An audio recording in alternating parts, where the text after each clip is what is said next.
इस पर तो मेरा ही अधिकार होना चाहिए। इंद्र,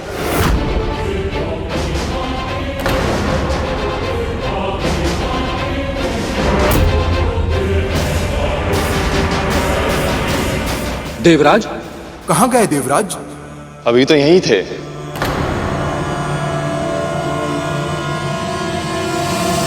समुद्र से निकला ये रत्न किसे मिलेगा, इसका निर्णय हुए बिना देवराज इंद्र कहां लुप्त हो गए? जब अतीत की भूल अचानक आकर सामने खड़ी हो जाए और उससे दृष्टि मिलाने के अतिरिक्त और कोई उपाय ना हो, तब उसका सामना करना कठिन हो जाता है। ये वही हाथी जिसने देवराज इंद्र के साथ मिलकर महर्षि दुर्वासा का अपमान किया था। देवराज इंद्र को इसकी क्या आवश्यकता? तूने विजय श्री की प्रतीक परम पूजनीय रुद्राक्ष की माला मेरे आराध्य भगवान शिव के वरदान का अपमान किया है। आज से तू और तेरे सभी देवता श्रीहीन हो जाएंगे। ऐरावत? हाँ गरुड़, यह ऐरावत ही है। कहते हैं ये काम, क्रोध, मद, मोह और लोभ पर नियंत्रण का प्रतीक है।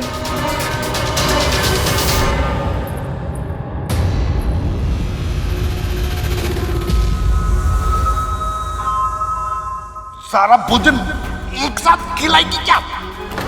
पहले चखू तो सही, कैसा भोजन बनाया तूने?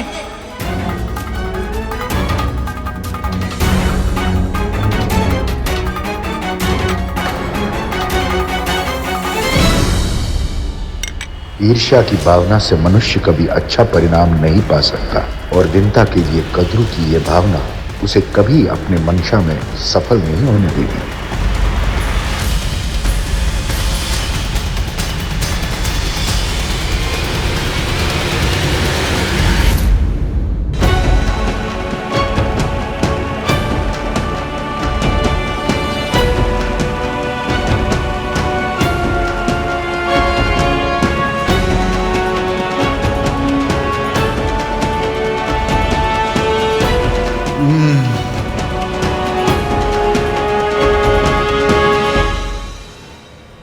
स्वादिष्ट, अति स्वादिष्ट।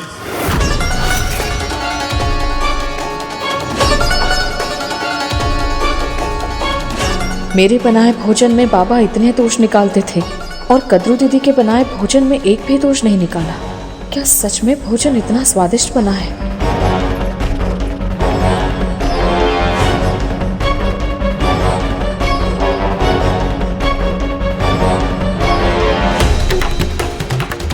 जब मेरी ये दशा है तो बाबा की क्या होगी?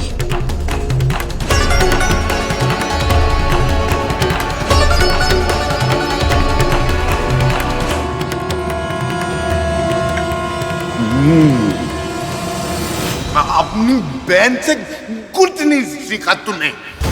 जब से यहाँ आया हूँ आज पहली बार भूख मिटी है मेरी।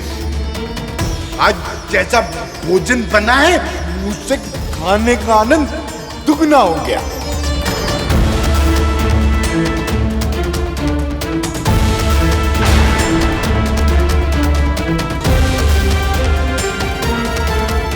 प्रतिदिन ऐसा ही भोजन बनाना। हाँ? प्रतिदिन? अवश्य बाबा, मैं प्रतिदिन अपने हाथों से बनाकर आपको खिलाऊंगी।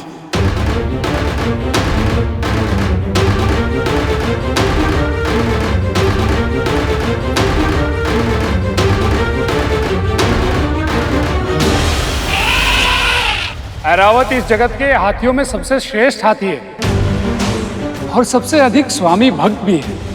पर क्या मुनिवर? पर अहंकार के वश में आकर इसने स्वामी दुर्वासा का अपमान किया था, जिसके कारण न केवल इंद्र अपितु पूरी सृष्टि को श्रीहीन होने के लिए विवश होना पड़ा था। इसका अर्थ है यह हाथी अशुभ है।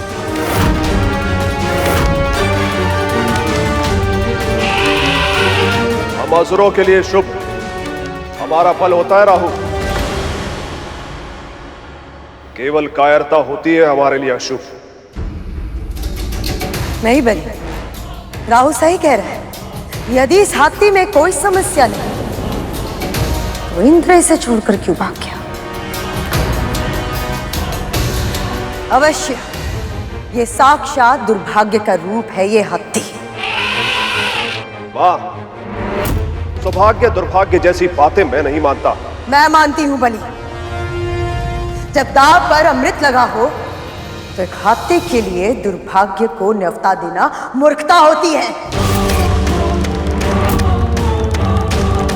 और मैं तुझे ये मूर्खता नहीं करने दूंगी।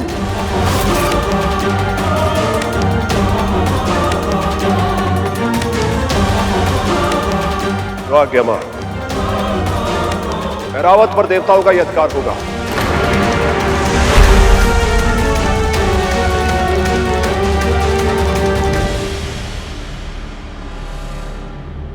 ये ऐरावत कहाँ चला गया? सेवक इतने तीव्र गति से दौड़कर केवल अपने स्वामी के पास ही जा सकता है।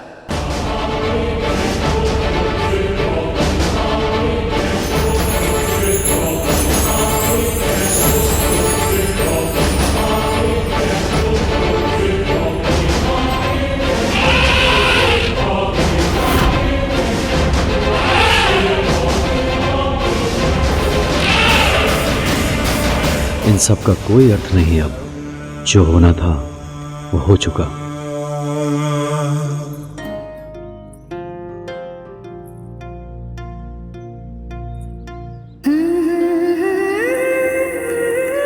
बाबा तो प्रसन्न है,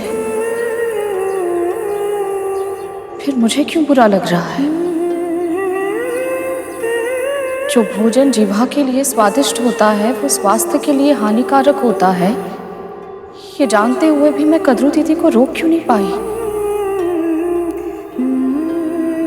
क्या करूं मैं? सच में मैं अभागिनी हूं, तभी तो ऐसे दासी बनी हुई हूं। अवश्य ही मुझ में कोई ना कोई कमी है, तभी तो सभी से तिरस्कार ही मिलता है मुझे। और अब मेरे कारण मेरे पुत्र को जीवन भर ये तिरस्कार सहना होगा।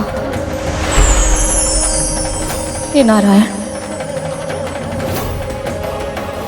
अब नहीं सहा जा रहा मुझसे, नहीं सहा जा रहा। आज पहली बार तूने स्वीकार किया है कि तू इस दयनीय स्थिति को और अधिक सहन नहीं कर सकती है।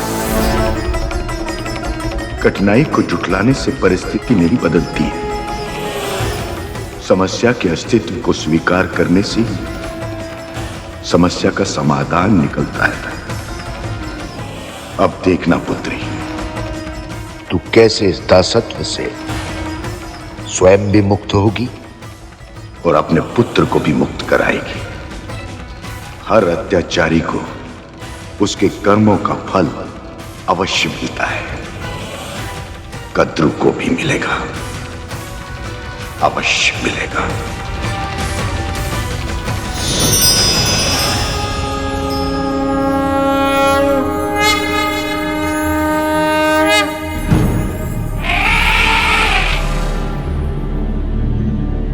ये क्या कर रहा है रावत? क्षमा मांग रहा है। अहंकार में आकर इसने महर्षि दुर्वासा की दी हुई माला फेंक दी थी। अपनी इसी भूल पर पश्चाताप व्यक्त कर रहा है। परंतु भैया, ऐरावत में अहंकार तो स्वयं देवराज के कारण ही था ना। वो कहते हैं ना, यथा स्वामी तथा सेवक। स्वामी का ही स्वभाव सेवक में प्रतिबिंबित होता है। सत्य कहा गर्व। और अब ये बात देवराज इंद्र भी समझ चुके हैं।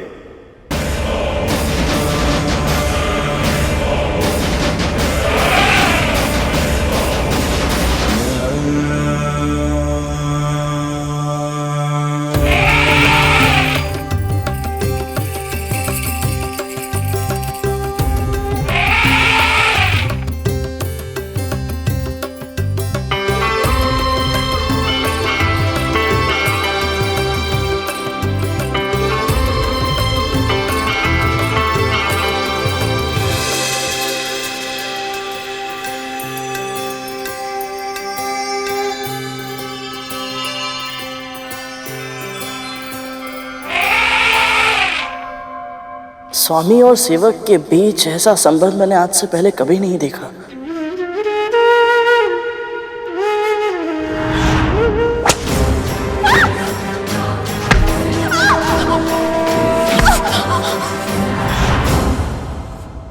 महारानी तो मेरी मां के साथ।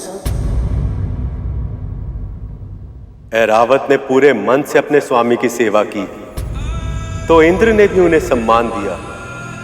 दोनों पक्षों के मर्यादित आचरण के बिना संबंध का ऐसा सूत्र स्थापित हो पाना संभव ही नहीं है। पर देवी विंता अपनी स्वामिनी देवी कद्रू के लिए कोई साधारण दासी नहीं है गरुड़। वो उनकी बहन है, जिन्हें उन्होंने छल से अपनी दासी बनाया है। ऐसा व्यवहार अनुचित है और इसी कारण भले ही देवी विंता कितना भी प्रयास क्यों ना कर, उनका अपनी बहन और स्वामिनी के साथ संबंध कभी सामान्य नहीं हो सकता।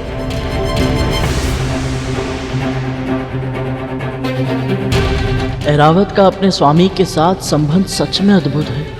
बस एक ही इच्छा है मेरी, किसी तरह मैं भी अपने प्रभु का ऐसा ही सेवक बन पाऊं।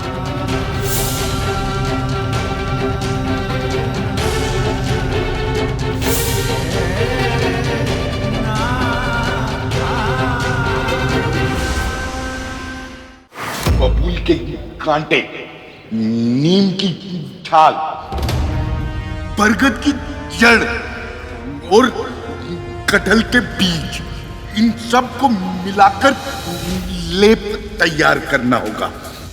सारी की सारी सामग्री कटीली है। इनका लेप बनाया तो मुझे स्वयं ही लेप की आवश्यकता पड़ जाएगी। तुझसे संभव हो पाएगा ना? नहीं तो विंता कर लेगी। शुरू से वही तो कर रही है। पर कोई लाभ नहीं बना बाबा।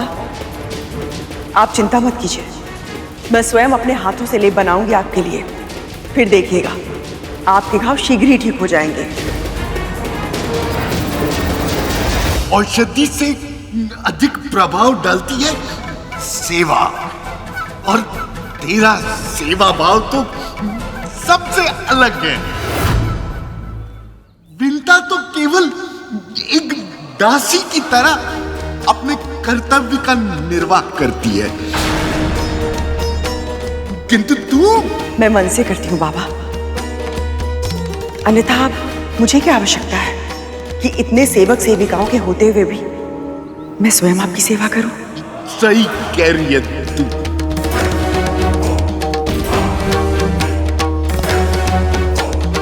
मैं तैयारी करती हूँ। क्या?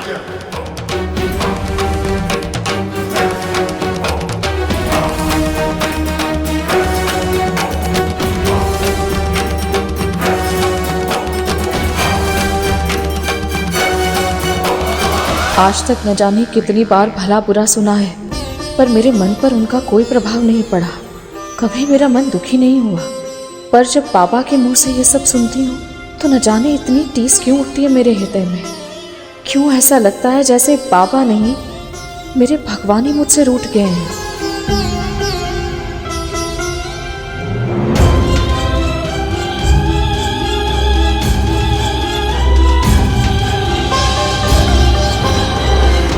ये धैर्य खोने का समय नहीं है पुत्री। विश्वास रख, मैं शीघ्र ही कद्रू को उसके कर्मों का दंड दूंगा और तेरी पीड़ा का अंत करूंगा। मैं तुझे मुक्त कराऊंगा।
महारानी, मुझे तैयार करने दीजिए इस लेप को। मुझे कोई श्रेय नहीं चाहिए। मैं बस इस लेप को तैयार कर दूंगी, फिर आप ही ले जाइएगा और आप ही लगा दीजिएगा। ठीक है, तेरी यही इच्छा है तो तू ही बना ले।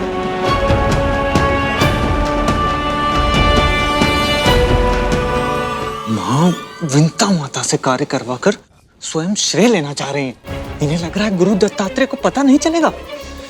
पर उन्हें तो सब पता होता है ना, तब तो कहीं माँ को आशीर्वाद के स्थान पर श्राप मिल गया तो।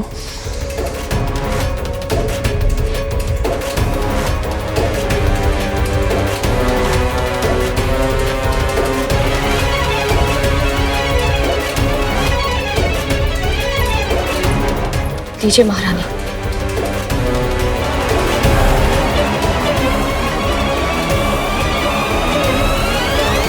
अब विश्वास हो जाएगा पापा को, ये लेप मैंने बनाया है।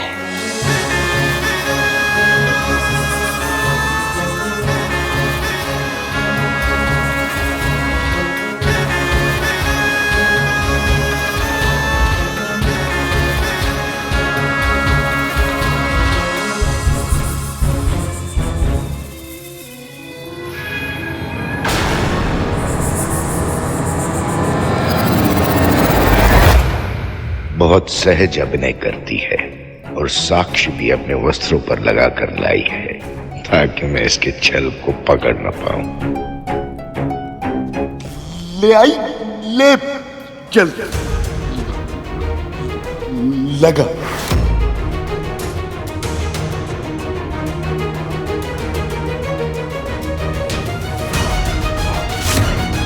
जिस घाव की गंध से मेरा मन इतना विचलित हो रहा है, मैं ऐसे घाव पर लेप कैसे लगाऊंगी?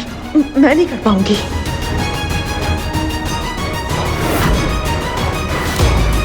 दीदी ने लेप ऐसे लगाया तो बाबा क्रोधित होकर लेप ही फेंक देंगे, और यदि ऐसा हो गया तो उनकी औषधि व्यर्थ हो जाएगी। नहीं, मैं ऐसा नहीं होने दे सकती।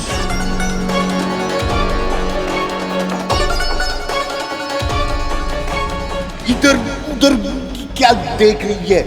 चल लगा।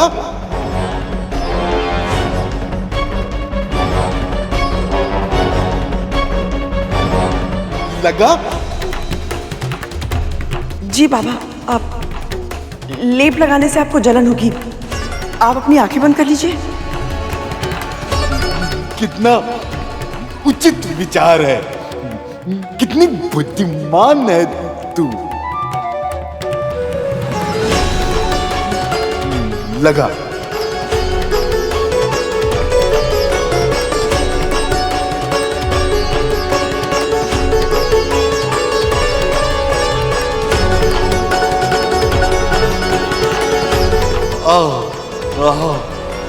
आनंद आ रहा है।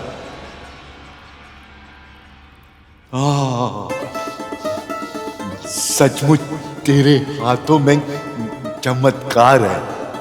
यदि तूने पहले दिन से ये लेप लगाया होता तो अब तक इसका प्रभाव भी दिखाई दे रहा होता।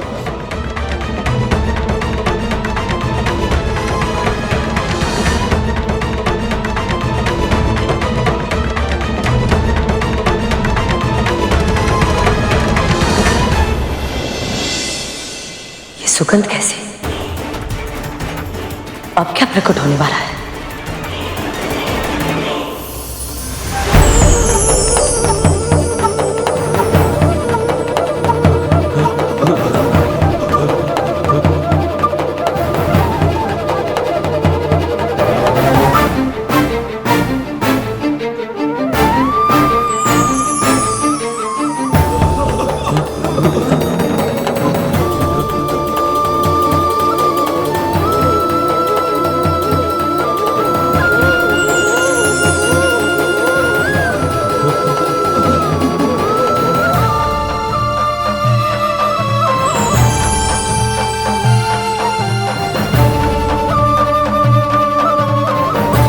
प्रभु, मंथन से ये क्या निकला है जिसका तेज हम में से कोई सह तक नहीं पा रहा? कौस्तुभ मणि है ये।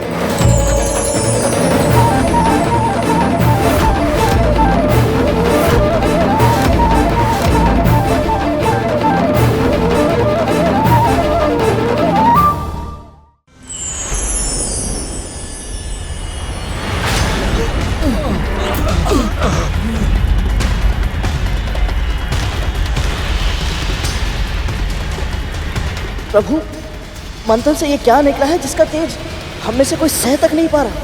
कौस्तुभ मणि है ये।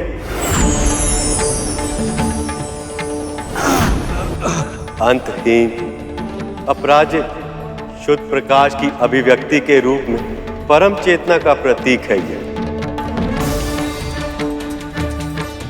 इसलिए इसकी शक्ति को सह पाना सबके लिए संभव नहीं है। तो फिर प्रभु हम क्या करें इसका? कौन धारण कर पाएगा इसे?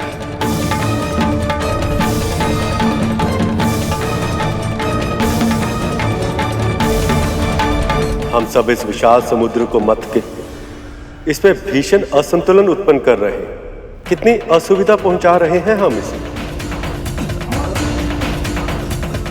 मेरा सुझाव ये है कि हम इस मणि को समुद्र देव को उपहार में दे दें। अब तक ये मणि समुद्र के तल में विराजमान, किंतु अब समुद्र देव इसे पूरे अधिकार से ग्रहण कर पाएगा। उचित सुझाव है। उचित सुझाव है। हे समुद्र देव, मैं नारद, प्रभु विष्णु सभी देवताओं और दानवों के प्रतिनिधि के रूप में आपसे आह्वान करता हूँ। कृपया आप दर्शन दें। प्रकट हो समुद्र देव। प्रकट हो समुद्र देव, प्रकट हो। प्रकट हो समुद्र देव, प्रकट हो। प्रकट हो समुद्र देव, प्रकट हो।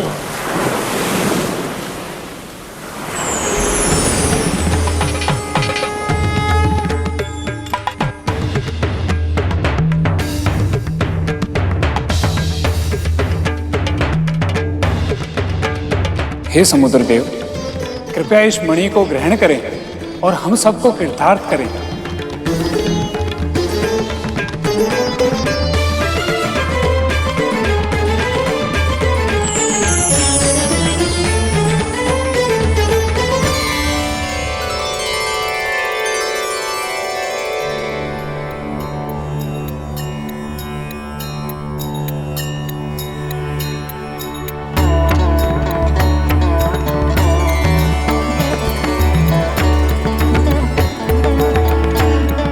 प्रभु विष्णु और आप सभी ने मेरा स्मरण किया, मुझे इस योग्य समझा, इसके लिए आप सभी का बहुत बहुत धन्यवाद।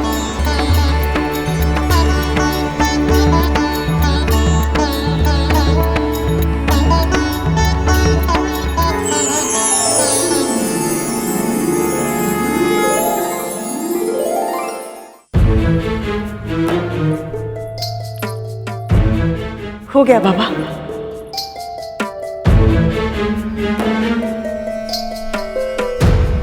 आनंद आ गया।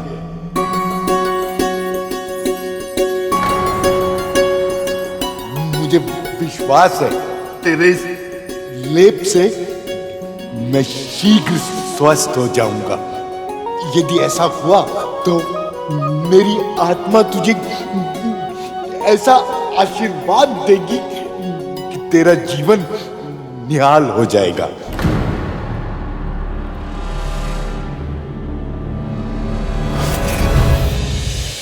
हम बाबा के साथ कितना अनुचित व्यवहार कर रहे हैं। उन्हें तो ज्ञात ही नहीं है कि लेप कद्रू दीदी ने नहीं, मैंने लगाया है। ये कैसे संभव है धूमल? गुरु दत्तात्रेय को सत्य पता नहीं लगा? या फिर वो भी कहीं माँ की चाल के उत्तर में कोई खेल खेल रहे हैं। यदि ऐसा हुआ तो माँ बहुत बड़ी समस्या में फंसने वाली है। तक तू आनंद आ गया। समय आने पर तुम्हें अपने कर्मों का फल दूंगा कद्रू। बस देखना ये है कि मेरा आशीर्वाद पाने के लिए तुम कितनी सीमाएं लांघ सकती हो।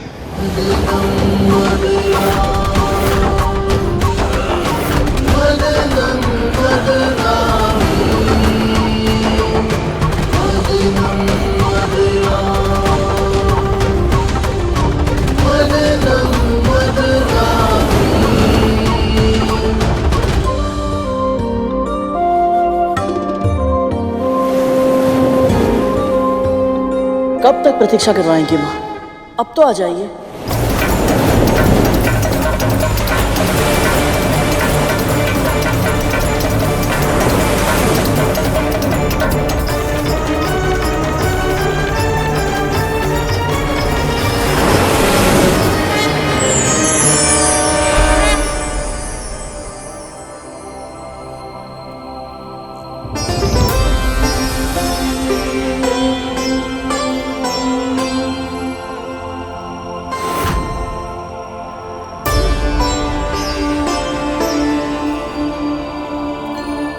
कल्पवृक्ष?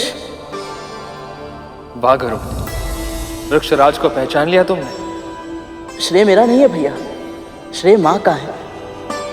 माँ ने मुझे 7 लोगों के बारे में बताते समय इनके बारे में भी बताया था। परंतु सत्य तो ये है कि जितना मैंने सोचा था उससे कहीं अधिक सुंदर है ये। क्या बताया था तुम्हारी माँ ने?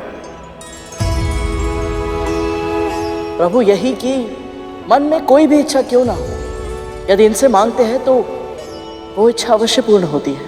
सत्य ही कहा था उन्होंने। पर कल्प वृक्ष की महिमा केवल इच्छाएं पूरी करने तक सीमित नहीं है गरुड़, इसका महत्व तो इससे भी कहीं अधिक है। इस वृक्ष को तुम सबको देना संभव नहीं है वज्रांग। इस वृक्ष की हम देवताओं ने वर्षों तक सेवा की है, इस पर केवल हमारा अधिकार है। असंभव! स्वर्ग पर केवल हम असुरों का राज है अग्नि, और इस नाते स्वर्ग की प्रत्येक वस्तु पर केवल और केवल हमारा अधिकार है, इस कल्प वृक्ष पर भी। दुखद तो ये है कि जो इसके लिए झगड़ा कर रहे हैं वो ये जानते तक नहीं। बस वज्रांग, रुक जाइए आप लोग। जो सबकी इच्छाएं पूरी करते हैं उनके लिए झगड़ने से पहले आप दोनों पक्ष कल्पवृक्ष से तो पूछ लीजिए कि वो कहाँ रहना चाहते हैं।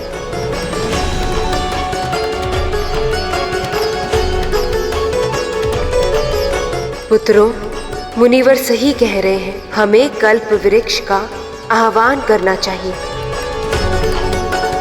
हे वृक्षराज, कृपया सामने आइए।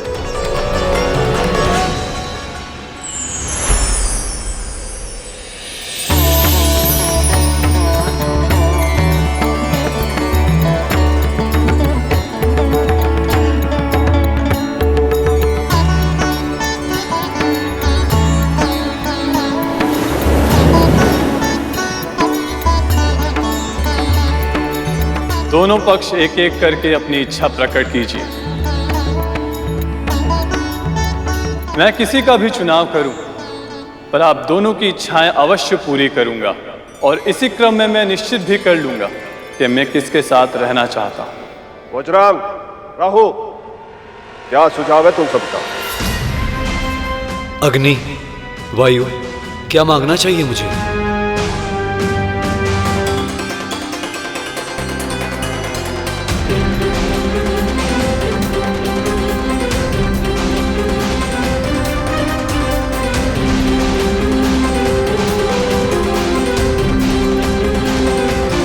प्रभु को केवल माता लक्ष्मी चाहिए। मुझे मेरी माँ की प्रसन्नता। शेष भैया, आप क्या मांगना चाहेंगे कल्प वृक्ष से? मेरे पास मेरे परम पिता, परम प्रभु श्री विष्णु है। सब कुछ है मेरे पास, मुझे और कुछ नहीं चाहिए।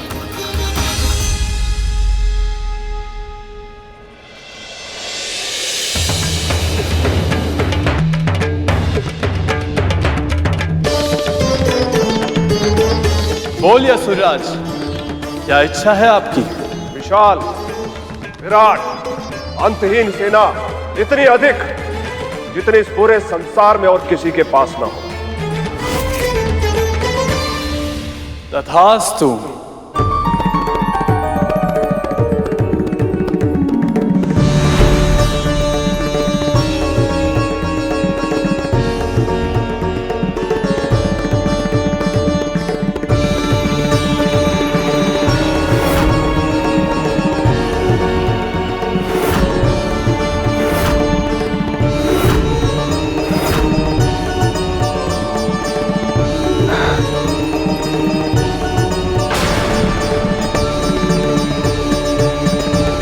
देवराज, शक्ति का पलड़ा तो पहले से ही इन असुरों की ओर झुका हुआ था।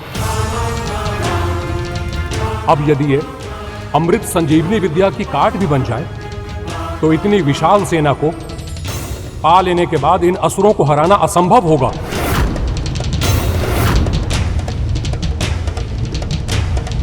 मेरा सुझाव है देवराज की कुछ ऐसा मांगिए जिसकी सहायता से इस असंख्य सेना को एक बार में ही मारा जा सके।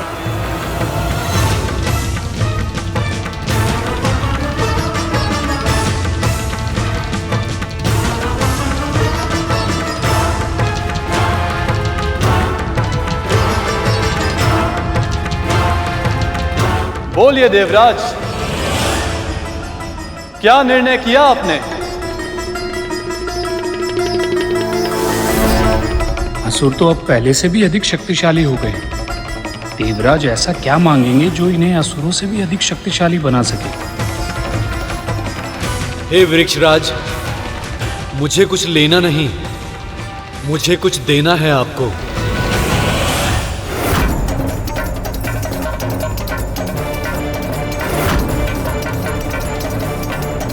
कहीं देवराज इंद्र अपने अहंकार में पुनः कोई भूल ना कर बैठे और समुद्र मंथन सफल ना हो पाए।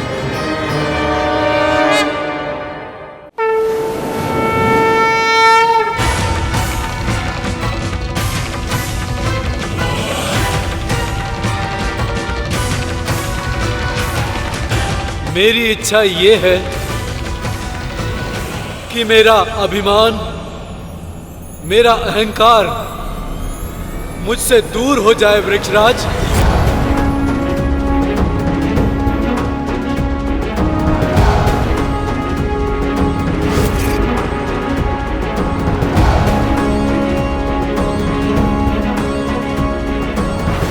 तथास्तु।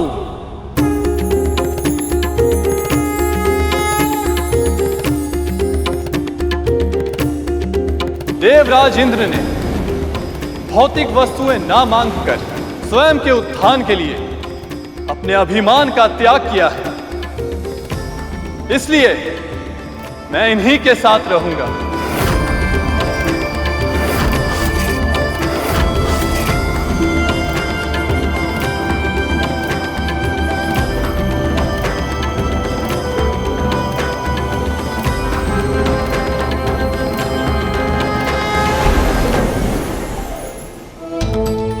एक बार फिर से ये देवता जीत गए, लेकिन अगली बार मैं ऐसा नहीं होने दूंगी।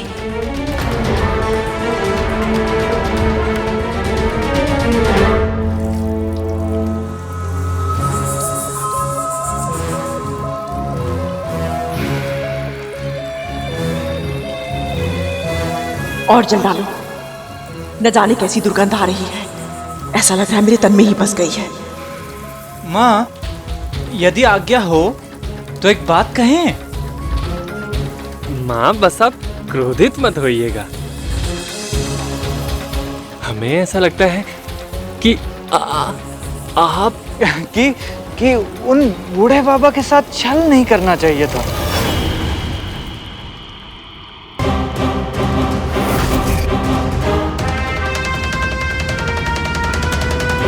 अब तुम दोनों मुझे बताओगे कि मुझे क्या करना चाहिए और क्या नहीं। जितना बोला है उतना करो, जल डालो।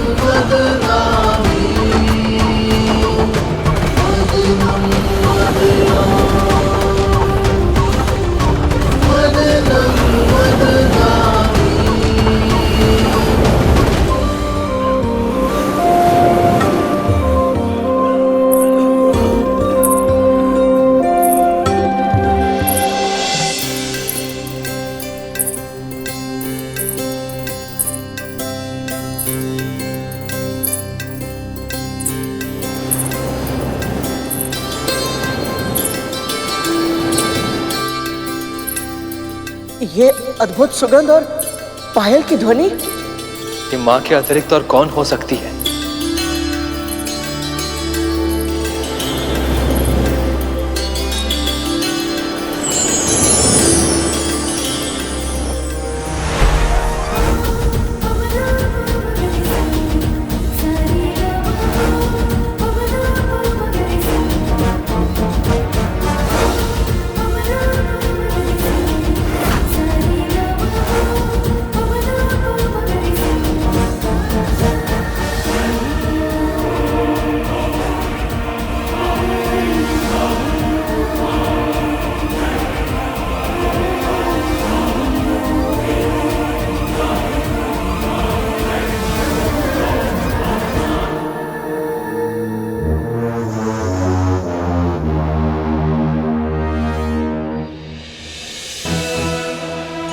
ये स्त्रियां कौन है? रंभा।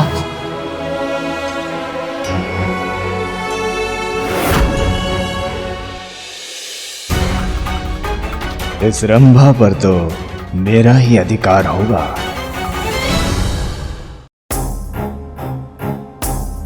सुंदरी, तुम्हारा आकर्षण तो अधिक है सुंदरी।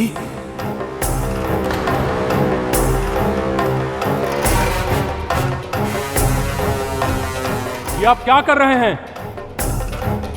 अप्सराओं को पाने का प्रयास कर रहे हैं। तुम्हारी बारी भी आएगी। इतने उतावले क्यों हो रहे? तिथि माँ। पुत्र,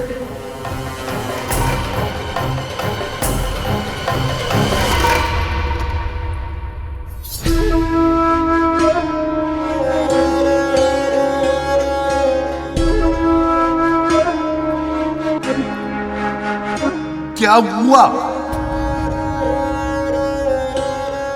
चिंतित क्यों है? जो कष्ट मुझे हुआ था वही कष्ट अब महारानी को भी हो रहा है बाबा। तुझे तो प्रसन्न होना चाहिए। नहीं बाबा, मैं तो सदैव यही प्रार्थना करती हूँ कि मेरी मति इतनी भ्रष्ट कभी ना हो कि किसी और को कष्ट में देखकर मुझे प्रसन्नता मिले। इतनी पीड़ा सहने के बाद भी इसके मन में कोई कड़वाहट नहीं है। कितना निर्मल मन है इसका, कितना शुद्ध। समझ चाहता है कि अब परिवर्तन का शंख बज उठे। कल बहुत से प्राणियों की आशाओं पर हिमपात होगा, पर कुछ के जीवन के मरुस्थल में प्रसन्नता के फूल भी खिलेंगे। कल मुझसे भोर में मिलने आना विंता। कल कुछ ऐसा होगा जिसकी तूने कल्पना तक नहीं की होगी।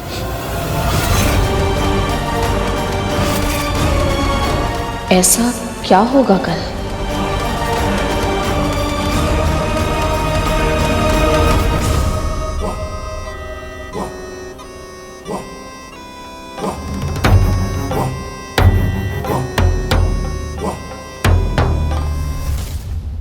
आहा, उत्तम, अति उत्तम। सुंदरी, विवाह कर लो मुझसे। तुमसे ही क्यों? मुझसे क्यों नहीं? पहले प्रस्ताव मैंने दिया है इसे, परंतु देखा ही नहीं, पहले मैंने था। समुद्र के हृदय से निकलते ही ये वज्रांग के हृदय में बस गई। प्रभु, स्त्रियों का तो सम्मान करना चाहिए। ये सब तो कितना अनुचित व्यवहार कर रहे हैं इन सबके साथ। ये अप्सराएं मन के भीतर छुपी कामना की प्रतीक हैं गरुड़। इसलिए जब तक उस कामना पर नियंत्रण नहीं होता, तब तक ना तो ये विवाद सुलझेगा और ना ही देवी लक्ष्मी प्रकट होगी। विवाह तो केवल मेरा होगा। राहु, बड़ा मैं हूं, विवाह मैं ही करूंगा।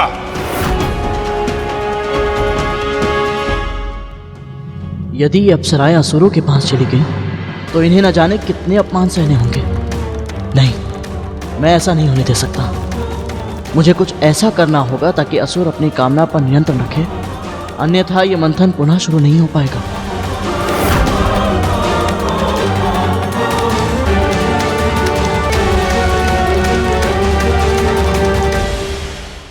ये अप्सराएं मन के भीतर छुपी कामना की प्रतीक हैं गरुड़। इसलिए जब तक उस कामना पर नियंत्रण नहीं होता, तब तक ना तो ये विवाद सुलझेगा और ना ही देवी लक्ष्मी प्रकट होगी। तब तो प्रभु मुझे ही कुछ करना पड़ेगा। परंतु इन सभी के लिए तुम केवल एक दास हो। ये तुम्हारी बात क्यों सुनेंगे? नहीं सुनेंगे भैया, परंतु अपनी मां की आज्ञा अवश्य मानेंगे।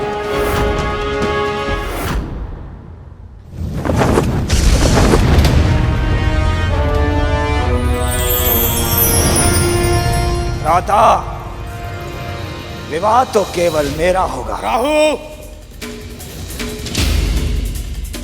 मेरी माँ उचित ही कहती है। क्या कहती तुम्हारी माँ? यही कि अंत समय वनप्रास में बिताना ही श्रेष्ठ होता है।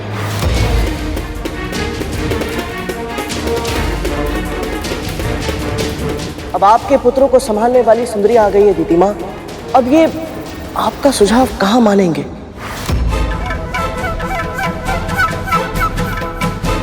इसीलिए उचित यही होगा कि आप वन में या पिताजी के आश्रम में जाकर तपस्या करें।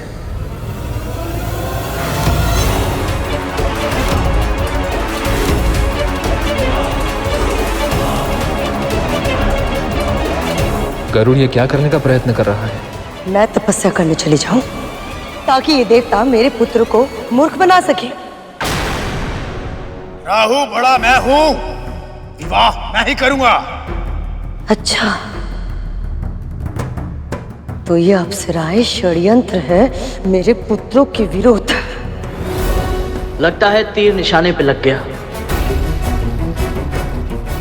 लगता है गरुड़ की योजना सफल हो रही है। पुत्रों,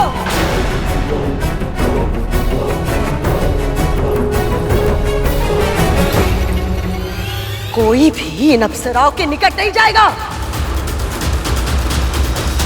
देवता को लेने दो इन्हें, यह आदेश है मेरा।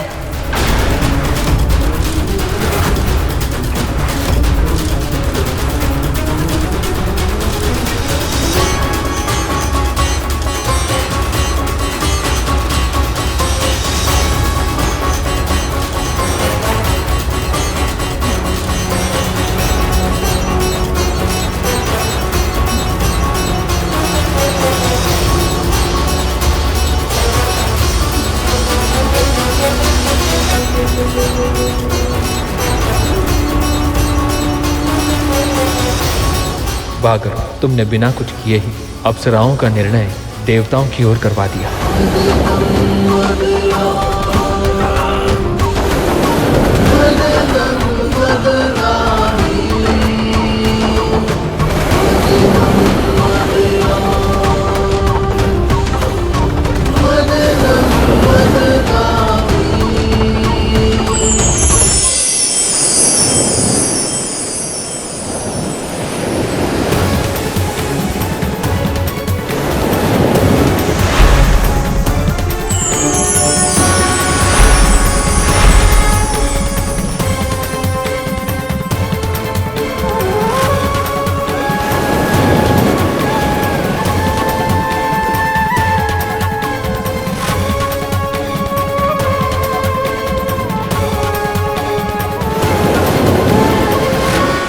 ये अद्भुत प्रकाश, ये मंद मंद चलने वाली पवन और प्रकृति में ये सुंदर बदलाव, ये सब कुछ कैसे हो रहा है?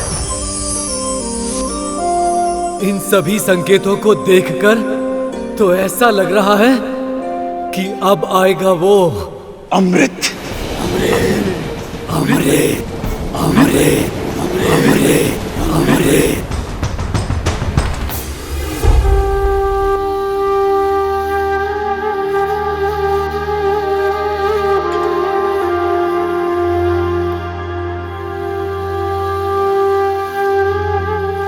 बोर में मिलने आना विंता, कल कुछ ऐसा होगा जिसकी तूने कल्पना तक नहीं की होगी। बाबा ने मुझसे ऐसा क्यों कहा? और आज मेरा मन इतना अशांत क्यों है? ऐसा क्यों लग रहा है जैसे कुछ बहुत बड़ा होने वाला है? हे प्रभु, हे नारायण, मेरे साथ रहिएगा।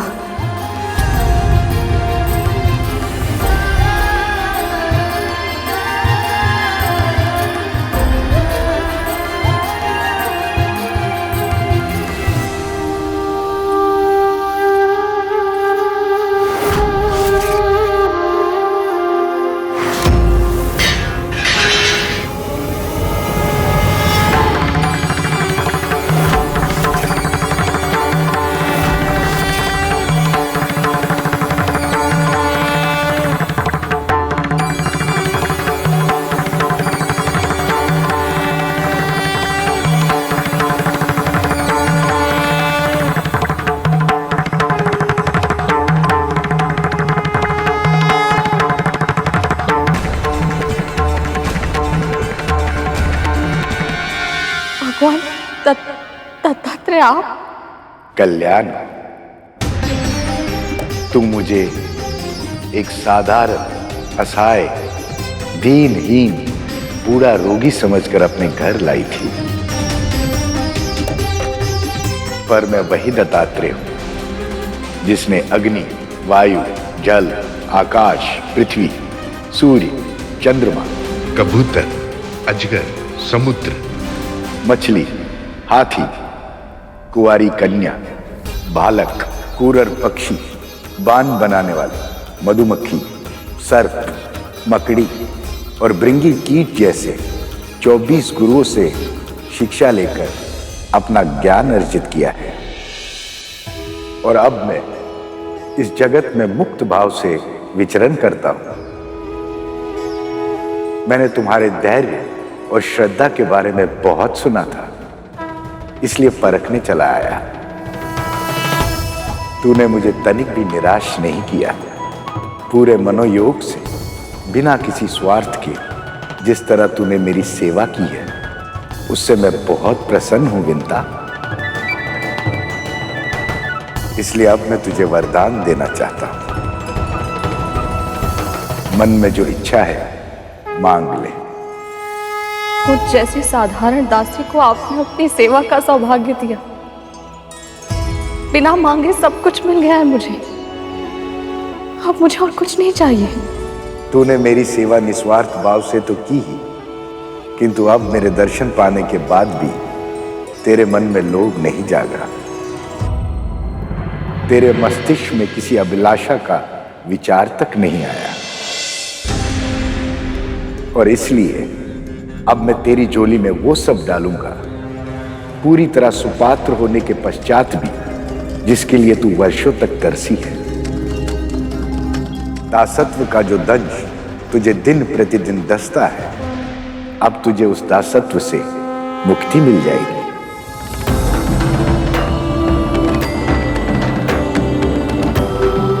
आपके कहने का अर्थ है आज से मेरा पुत्र और मैं मुक्त हो जाएंगे? नहीं, जिस प्रकार एक काली घनी लंबी रात्रि के पश्चात सर्वप्रथम आकाश में तुम्हारे पुत्र अरुण की लालिमा छाती है, और उसके बाद ही धीरे धीरे सूर्य का प्रकाश फैलता है, उसी प्रकार धीरे धीरे तुम्हें तुम्हारे कष्टों से मुक्ति मिलेगी। आज से तुम्हारा अच्छा समय आरंभ हो गया विंता, और धीरे धीरे एक एक करके तुम्हारे सभी दुख समाप्त हो जाएंगे, और फिर समुद्र मंथन से निकलने वाला अमृत तेरे जीवन के सारे विष को समाप्त कर देगा।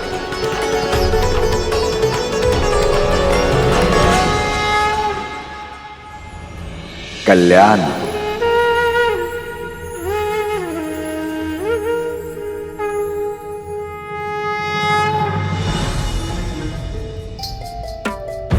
बाबा के आशीर्वाद के प्रयास में इतना श्रम करना पड़ेगा, इसकी तो कल्पना भी नहीं की थी। दीदी, दीदी, दीदी, धीरे बोल। पहले से मेरा मस्तिष्क फटा जा रहा है। क्या हुआ है? क्यों आई है तू यहाँ? दीदी, वो बाबा, वो कोई साधारण बाबा नहीं है। वो भगवान दत्तात्रेय है दीदी।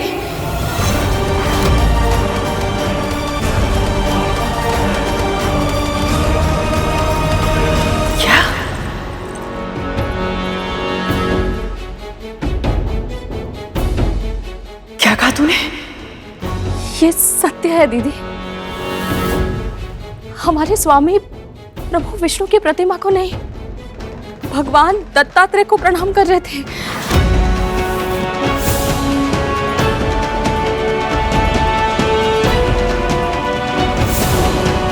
अभी अभी उन्होंने मुझे साक्षात दर्शन दिए हैं दीदी। संभव नहीं है, ये संभव नहीं है।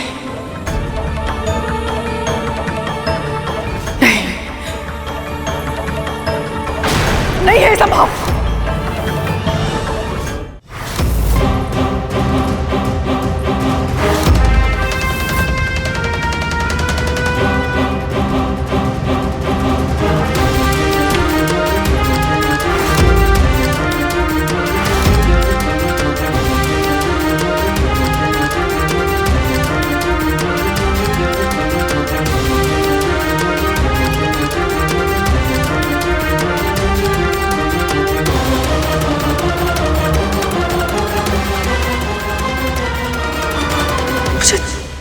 दर्शन भी नहीं दिया भगवान ने।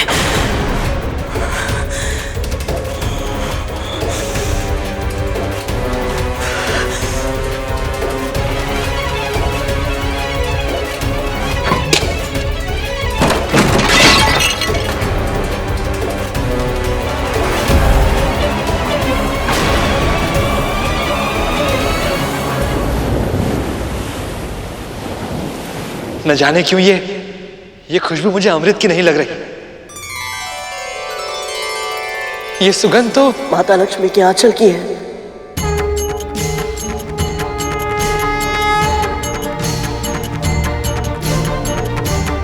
सही पहचाना गरुड़।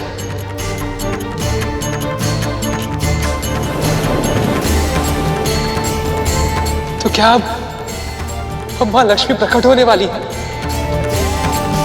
मन तो मेरा भी यही कह रहा है भैया, परंतु सटीक अनुमान लगाना भी तो संभव नहीं है। प्रभु आपको क्या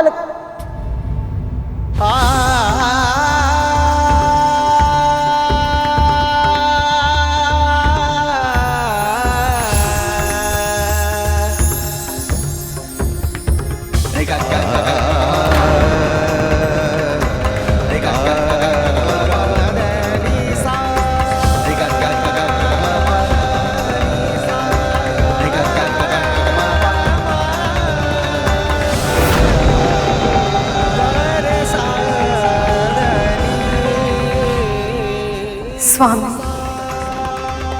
हमारे इस विरह की अवधि हमारी पुनर्मिलन की प्रतीक्षा समझकर बिताइएगा। अभी हमें जाना होगा प्रभु।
लक्ष्मी,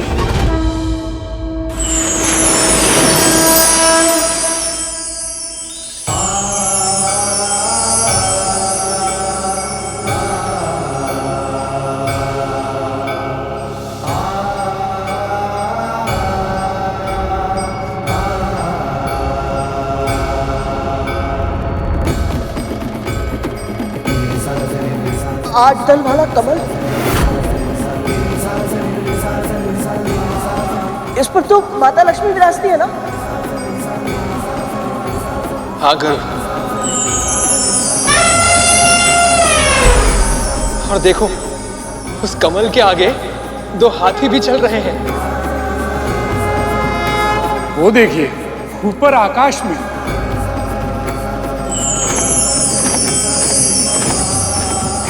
देवी लक्ष्मी का वाहन उल्लू।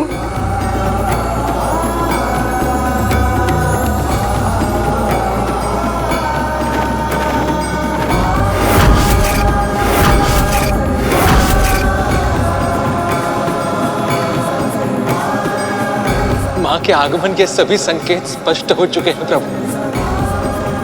आपकी प्रतीक्षा समाप्त हुई। अपनी आंखें खोलिए प्रभु, मां का साक्षात्कार कीजिए। ये संभव नहीं है शेष।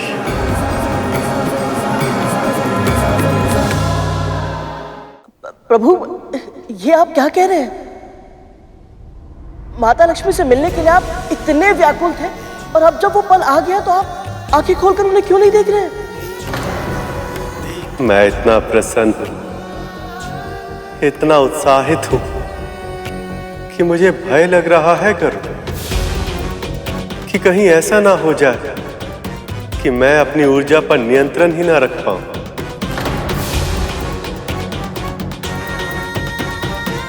सैकड़ों बार इस पुनर्मिलन के क्षण की कल्पना की है मैंने, किंतु मैं भी नहीं जानता कि जब हम दोनों एक दूसरे के सामने आएंगे तो क्या प्रतिक्रिया होगी, कैसे देखेंगी वो मुझे, किस नाम से पुकारेंगी। बस यही सोचकर मेरे हृदय की गति बढ़ती जा रही।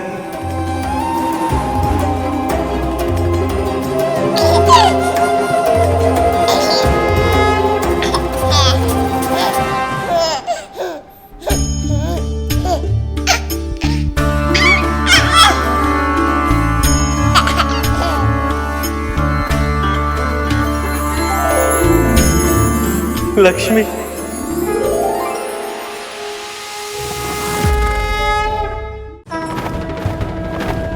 प्रभु मैं समझ नहीं पा रहा हूं, माता लक्ष्मी ने शिशु रूप में दर्शन क्यों दिए? क्योंकि ये भी हमारा ही बनाया नियम है। तुम तो जानते हो गरुड़ कि आत्मा अजर अमर होती, ना उसका जन्म होता और ना ही मरण। आत्मा जब एक नए तन को धारण करती है तो उसकी नई यात्रा का आरंभ बाल्यावस्था से ही होता है।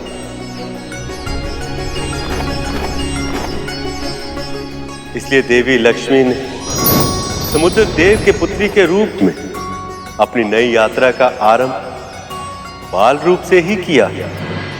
कितना भाग्यशाली हूं मैं कि स्वयं मां लक्ष्मी मेरी पुत्री बनी।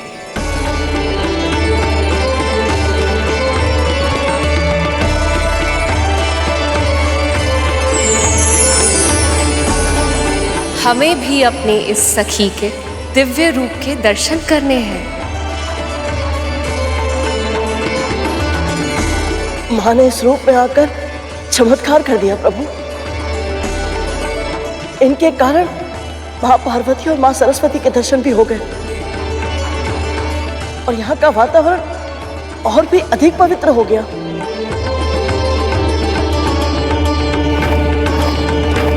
वो देखो गरुड़, ऋषिगण भी आ गए हैं।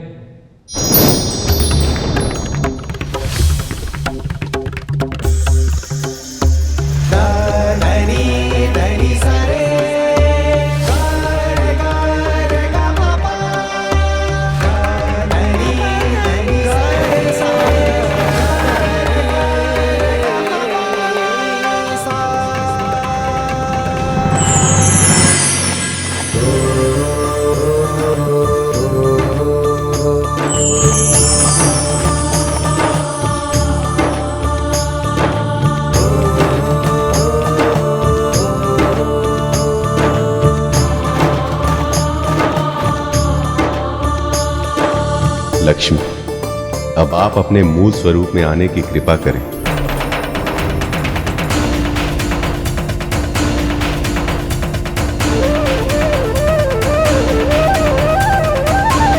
ऐसा तेज सिर्फ लक्ष्मी के आगमन पर ही हो सकता है। मां लक्ष्मी की, मां लक्ष्मी की, मां लक्ष्मी की, मां लक्ष्मी की, मां लक्ष्मी की, मां लक्ष्मी की, मां लक्ष्मी की, मां लक्ष्मी की, मां लक्ष्मी की, मां लक्ष्मी की।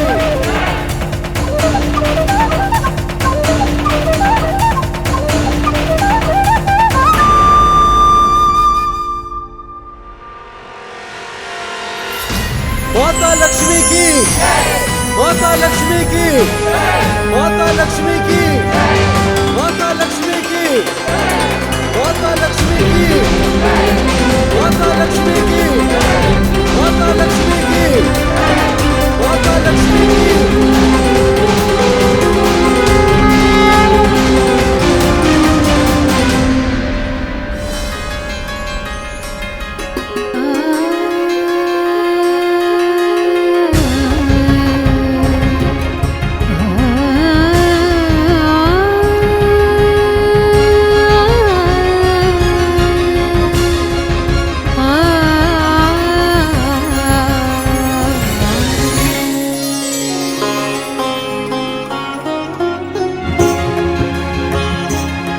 लक्ष्मी।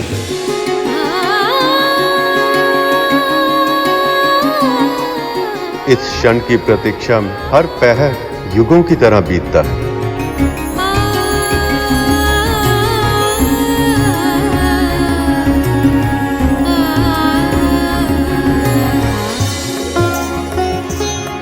नारायण नारायण। इसीलिए तो ये जोड़ी सृष्टि की सर्वोत्तम जोड़ी कहलाती है। माँ की लीला में प्रभु कब भागीदार बन गए पता ही नहीं चला। नारायण नारायण। भैया, नारद मुनि ने बिल्कुल सत्य कहा। जब से मैं वैकुंठ आया हूं, मुझे यही लगता था कि सब कुछ होते हुए भी कोई कमी है। आज इन दोनों को इस तरह मुस्कुराते हुए देखकर अब समझ आया कि वो कमी किस बात की थी। मां के दर्शन मैंने पहले भी किए थे और तब वो उदासी थी। मुस्कुराते तो प्रभु भी थे, परंतु इनकी मुस्कुराहट की चमक इनकी आंखों में नहीं दिखती थी। और आज भले ही प्रभु और मां लक्ष्मी मिल नहीं पाए, परंतु इनके एक साथ एक स्थान पर होने से ही ऐसा प्रतीत होता है जैसे सारे संसार की प्रसन्नता लौट आई है। मां लक्ष्मी की जय, मां लक्ष्मी की जय, मां लक्ष्मी की जय, मां लक्ष्मी की जय, मां लक्ष्मी की जय, मां लक्ष्मी की जय।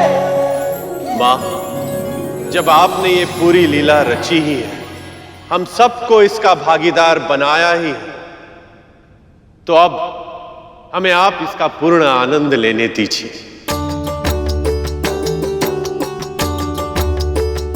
क्या चाहते हैं आप सब? हम सब आपका अभिषेक करना चाहते हैं मां।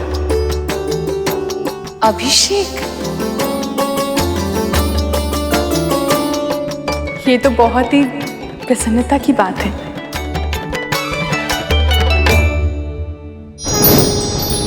ऐसा अवसर कई वर्षों में एक बार ही आता है देवी।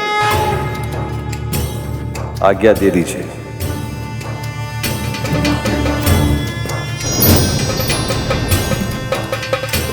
भक्तों की इच्छा तो मां ने सदैव ही पूर्ण की है। मुझे विश्वास है आज भी आप इन्हें निराश नहीं करेंगे।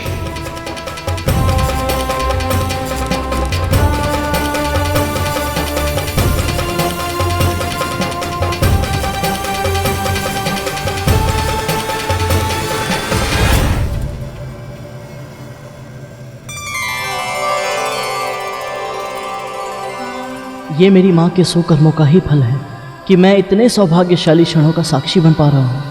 बस माँ और विमाता भी यहाँ उपस्थित होते तो उन्हें भी नारायण और लक्ष्मी माँ के मिलन देखने का सौभाग्य प्राप्त होता।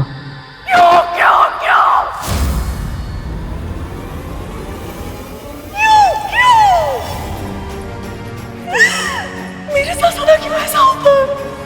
क्यों क्यों सब पक्षपात करते हैं मेरे साथ? तेरा सदैव पक्ष लेते हैं सब। क्यों विद्या, क्यों? आप ऐसा क्यों सोच रही हैं? दर्शन भले ही ना हुए हो, पर उनकी सेवा करने का सौभाग्य तो आपको भी मिला है ना। जो मुझे मिला है दीदी उसे सौभाग्य कहती है तो सौभाग्य ही सही। तूने क्या मांगा उनसे? हाँ, चुप क्यों है, बोलती क्यों नहीं? इस बार तूने क्या वरदान मांगा अपने पुत्र के लिए? बोलना। दासत्व का जो दंश तुझे दिन प्रतिदिन दसता है, अब तुझे उस दासत्व से मुक्ति मिल जाएगी। मुझे ये बात दीदी को बतानी चाहिए या नहीं?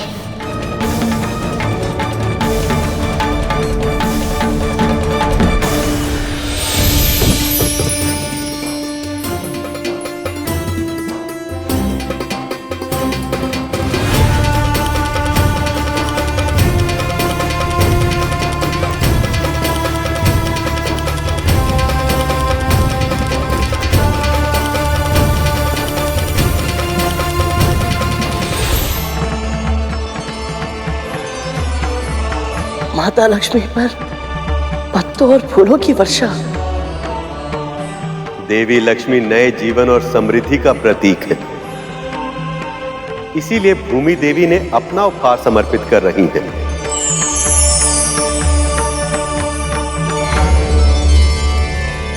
क्या वरदान मांगा तूने उनसे? बोलना। मैं असत्य नहीं कह सकती, पर यदि मैंने दीदी को बता दिया कि मेरे बिना मांगे ही भगवान दत्तात्रेय ने मुझे और मेरे पुत्र को दास्ता से मुक्त होने का आशीर्वाद दे दिया है, तो ये सह नहीं पाएंगी। क्या करूं मैं? मौन रहने से मुक्ति नहीं मिलेगी तुझे। जब तक मेरे प्रश्नों के उत्तर नहीं दे देती, तू यहां से नहीं जाएगी। बोल ना विंता, क्या मांगा तूने इस बाबा से? मैंने तो कुछ भी नहीं मांगा था। जो मिला है बिना मांगे ही मिला है। कुछ नहीं दीदी, मैंने कुछ नहीं मांगा उनसे। कुछ नहीं? ये कैसे संभव हो सकता है? झूठ बोल रही है ना तू? मैं झूठ नहीं बोलती दीदी। मेरे लिए तो बस इतना ही पर्याप्त था कि मुझे उनके दर्शन मिल गए। मैं इतनी भावुक हो गई थी कि ना मैं कुछ सोच पाई ना कुछ मांग पाई। पर उन्होंने मुझे दर्शन क्यों नहीं दिए? तुझसे कमी सही, सेवा तो मैंने भी की थी ना। मुझे कुछ भी दिए बिना कैसे जा सकते हैं वो? उन्होंने दिया है दीदी। भगवान दत्तात्रेय ने आपके लिए एक संदेश दिया है। क्या संदेश दिया है?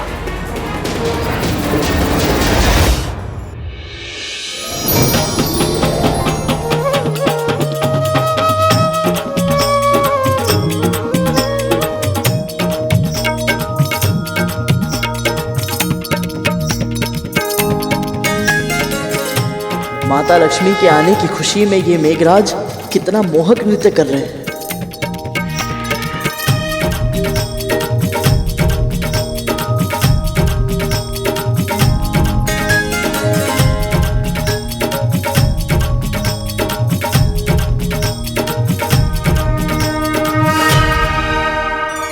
हे मां, ये समस्त संसार आपके हाथों की कठपुतली ही तो है। आपकी ही कृपा से सभी देवताओं को पद और प्रतिष्ठा मिलती है। आप सृष्टि के पालनहार हैं मां। आप तीनों लोकों में सर्वशक्तिमान हैं। फिर भी आपने मेरी पुत्री बनकर जो मुझे असीम गौरव प्रदान किया है, उसके लिए मैं धन्य हो गया मां।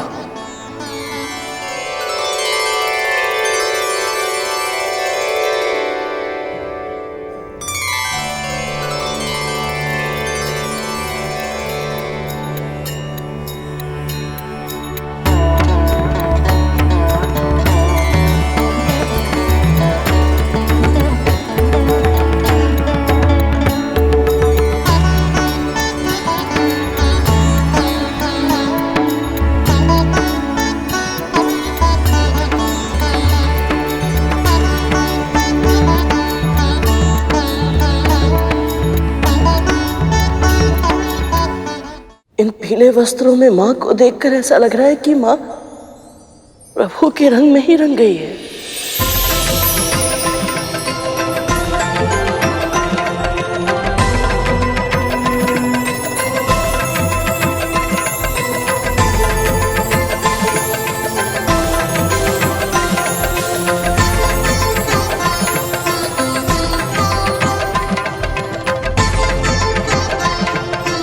ये भोग का प्रतीक है मां, और ये अभिज्ञान का प्रतीक है। इसे स्वीकार कर हमें कृतार्थ करें।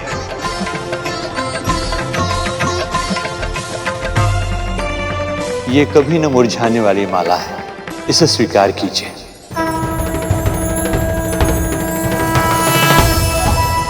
अपने सेवक बसंत की ओर से यह शहद स्वीकार करें मां। विश्वकर्मा होने के नाते मैं आपके लिए आभूषणों का निर्माण करना चाहता हूं मां, आज्ञा दीजिए।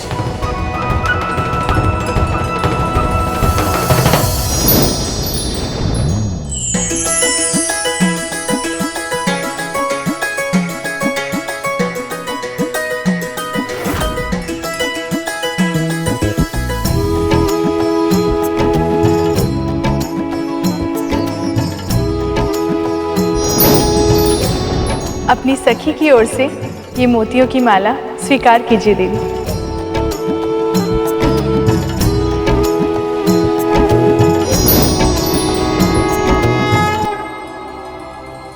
ये अक्षय कमल है जो कभी नहीं मुरझाएगा। इसे स्वीकार कर इसके अस्तित्व को सार्थक करें देवी।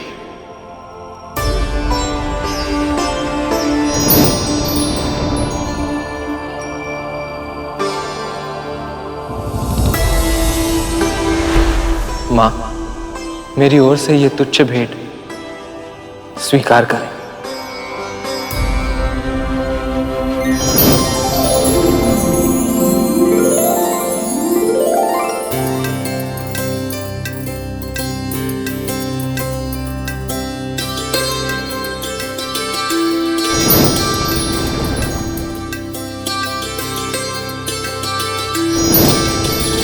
आपकी कांति संपूर्ण जगत में सदैव व्याप्त रहे। जिस पर भी आपकी दृष्टि पड़े उसके सभी कष्ट, सभी दुख सहज ही मिट जाएं और आपके भक्तों पर समृद्धि की अनंत वर्षा होती रहे। दरिद्रता उन्हें कभी छू भी न पाए।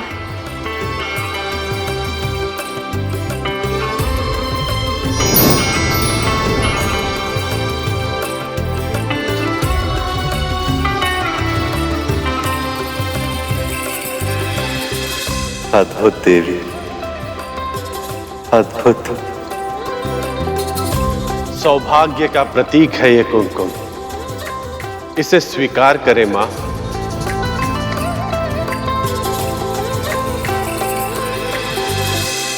जय मां लक्ष्मी की, माता लक्ष्मी की, माता लक्ष्मी की, माता लक्ष्मी की, माता लक्ष्मी की, माता लक्ष्मी की, माता लक्ष्मी की, माता लक्ष्मी की, माता लक्ष्मी की।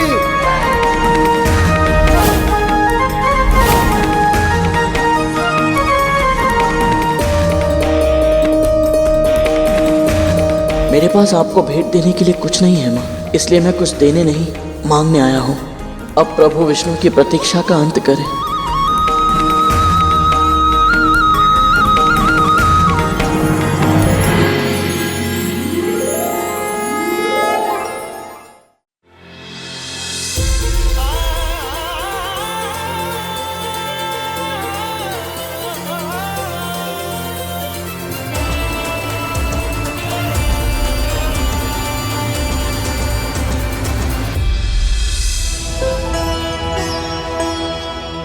माँ, आपने मुझ पर दृष्टिपात करके बहुत अधिक सुख दिया है मुझे। यहाँ सभी ने आपको कुछ ना कुछ अर्पित किया है, परंतु मैं तो साधारण दास हूँ। मैं आपको क्या अर्पित करूँ माँ? क्या भेंट दूँ मैं आपको?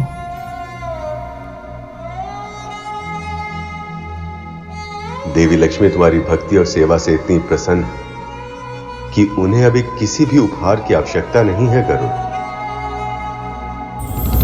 जब कोई पिता अपनी पुत्री को इस रूप में देखता है तो कितनी ही भावनाएं एक साथ उभरती है। इसकी था पाना भी असंभव है। पुत्री के बड़े हो जाने की प्रसन्नता से पिता का मन मयूर नृत्य कर रहा होता है, पर साथ ही साथ उसके बिछड़ जाने के दुख से भावुक भी हो जाता है। प्रत्येक पिता की एक इच्छा और कर्तव्य भी है कि वो अपनी पुत्री के लिए एक योग्य वर ढूंढे। इस समय आप भले ही मेरे सामने एक पुत्री के रूप में हैं, पर यह मैं कैसे भूल जाऊं कि आप त्रिलोक की स्वामिनी हैं, संपूर्ण सृष्टि की माता हैं आप। इसलिए आपके योग्य जीवन साथी का चुनाव करने में मैं असमर्थ हूं।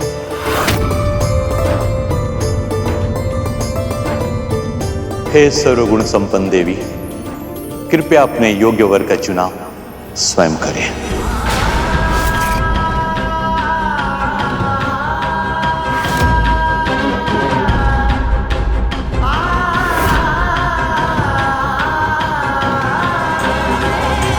चुनाव? कैसा चुनाव? इस संपूर्ण जगत में माता लक्ष्मी के स्वामी प्रभु विष्णु के अतिरिक्त और कौन हो सकता है भला? और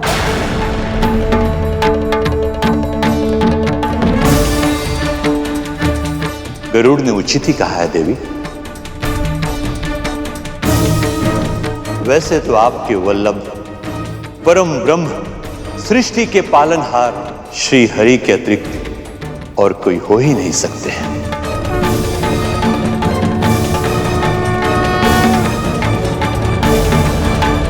फिर भी मैं चाहता हूं कि आप स्वयं अपना वर चुनें। उत्तम सुझाव है देवी।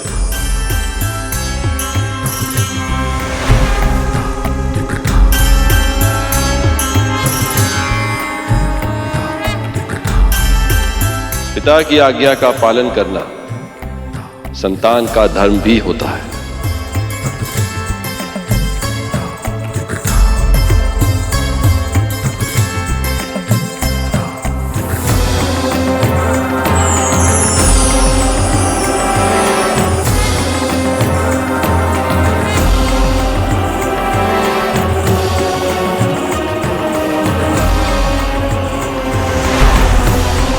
पुत्री, स्वयंवर आरंभ करें।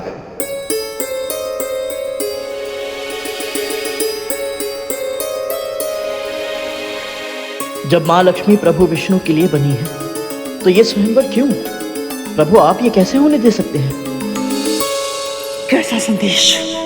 बता मुझे। उन्होंने मुझे एक कथा सुनाई थी। वो कथा मैं आपको बिल्कुल वैसे ही सुनाने का प्रयास करूंगी जिस तरह से उन्होंने कही थी।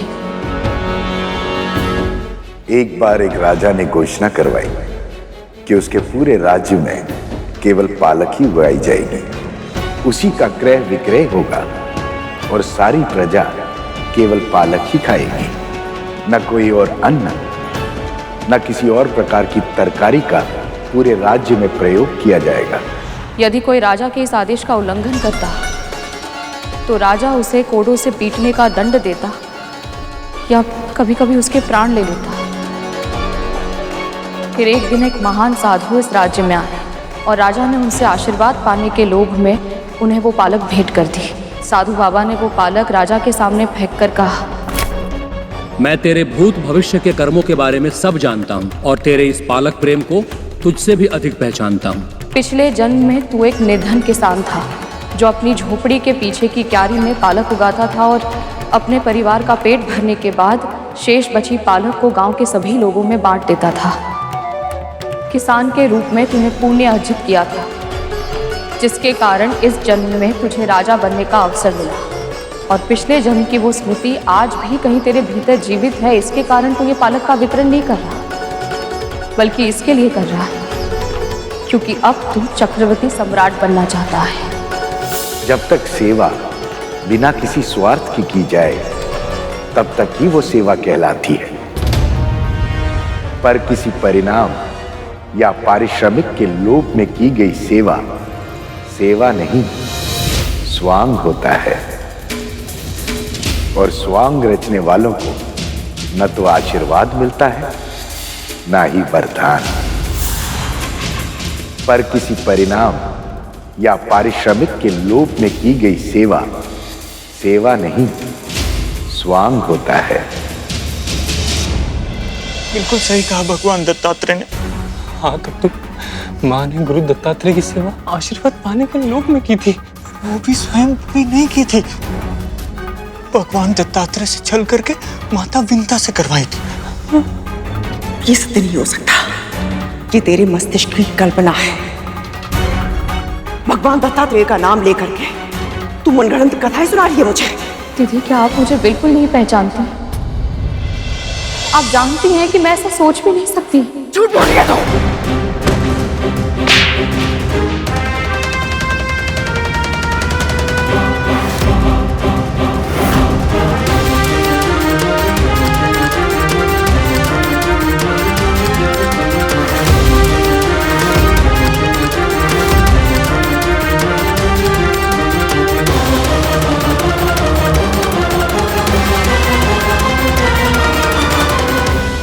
किया भगवान दत्तात्रेय ने, माँ के साथ ऐसा ही व्यवहार होना चाहिए। हाँ, तब तो विमाता विंता सही थी, फिर भी माँ ने उन्हें दोषी ठहराया, इसीलिए उनके चेहरे पर एक काला चिन्ह आ गया। अब बहुत हो गया धूमल, माँ को उनके बुरे कर्मों का दंड मिलना ही चाहिए। प्रभु, भला माँ को स्वयंवर की क्या आवश्यकता है? मैंने स्वयं इन्हें विरह की अग्नि में जलते देखा है, हर पल इन्होंने केवल आप ही को प्रेम किया है। तो फिर ये सब क्यों प्रभु? आप दोनों के मिलन में इतना विलंब क्यों?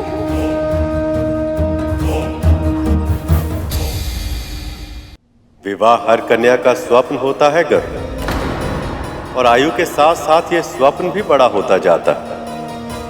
नारी के जीवन में सबसे महत्वपूर्ण घटना होती है विवाह, और सबसे अधिक महत्वपूर्ण संबंध होता है पति के साथ उसका संबंध।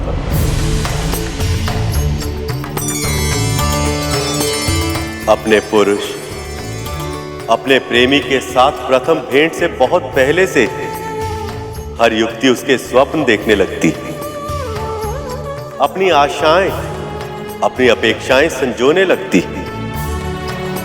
देवी लक्ष्मी भी किसी सामान्य कन्या की तरह अपने स्वप्न पुरुष के साथ अपना जीवन बिताना चाहती।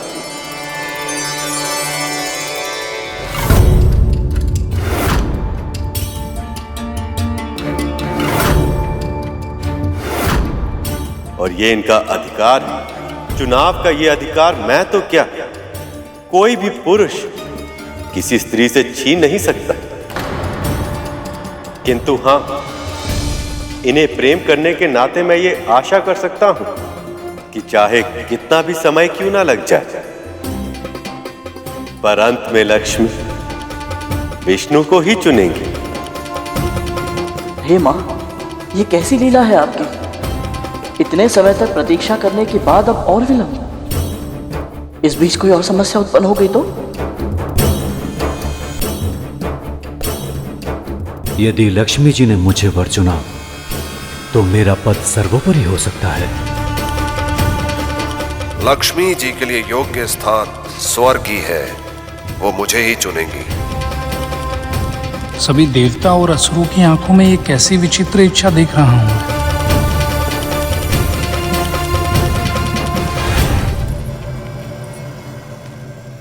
ये देवराज इंद्र हैं पुत्री, असीमित ऊर्जा की स्रोत, खगोलीय विद्युत, भयानक आंधियों के स्वामी। ये वीर अवश्य है पिताजी, पर इनमें असुरक्षा की भावना प्रबल है।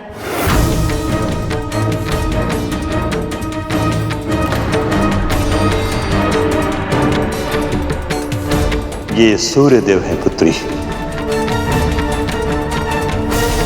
इनका प्रकाश सारे जगत को जीवन देता है। इनमें प्रकाश तो अवश्य है पिताजी, पर ताप भी असहनीय है।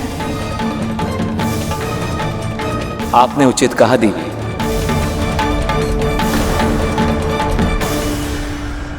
मां की लीला भी अद्भुत है। अब इन सभी के गुण और अवगुण दोनों ही अपने आप सामने आ जाएंगे। नारायण नारायण। कोई भी अपने अवगुणों को दूर करने का प्रयास तभी कर सकता है जब उन्हें अपने अवगुणों का ज्ञान हो जाए। धन्य है मां, धन्य है आप।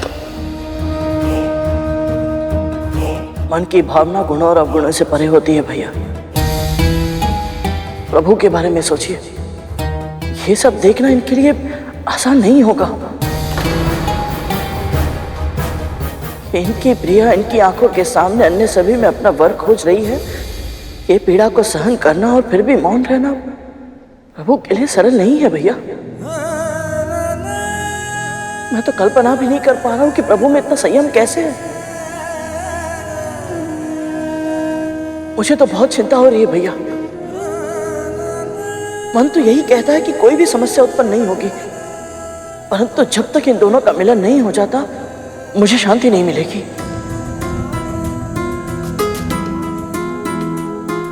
ये अग्निदेव है पुत्री, प्रकाश और ताप दोनों सूर्य से कम है, किंतु अगर ये चाहे तो रात के अंधेरे को दिन के उजाले में बदल सकते हैं।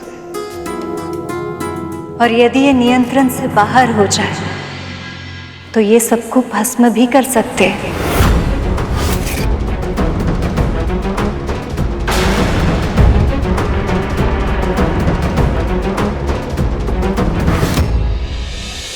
ये वायुदेव हैं पुत्री।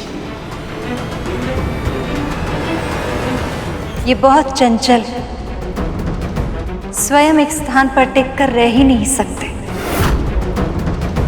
यदि मैं इनके साथ हमेशा चलती रही तो इस जगत का कल्याण कभी नहीं कर पाऊंगी।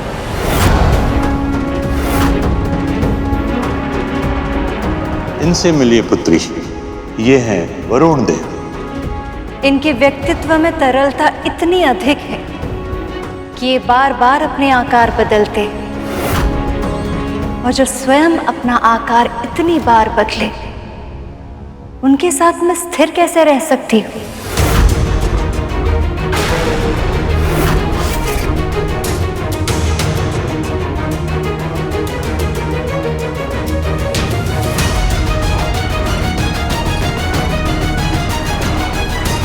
ये यमराज है, यमलोक के स्वामी हैं।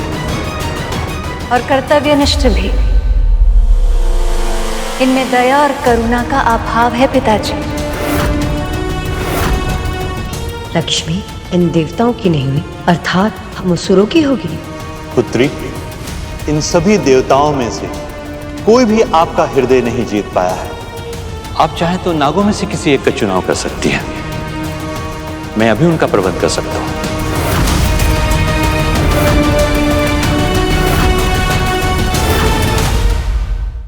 लक्ष्मी नागों की नहीं हो सकती। क्षमा कीजिए पिताजी, नाग तो सदैव ही अपनी माता से भयभीत रहे, इतने अधिक भयभीत कि उनके प्रवृत्ति से भय निकालना असंभव है। और जो स्वयं इतने भयभीत है,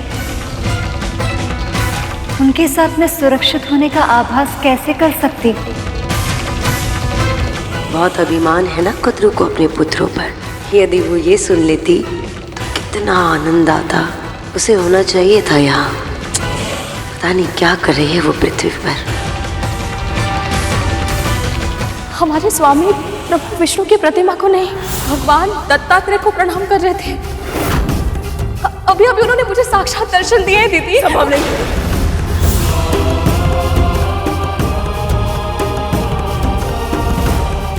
ये आप क्या कर रही है माँ? संभालिए स्वयं को। ऐसे दुखी होने से क्या होगा माँ? यदि आप मन ही मन घुटती रहेंगी तो हम आपकी सहायता कैसे करेंगे? आप बात बताइए माँ।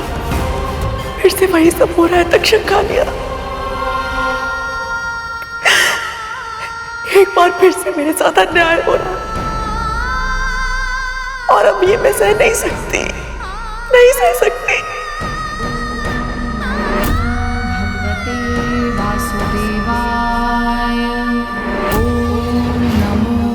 भगवते वासुदेवाय।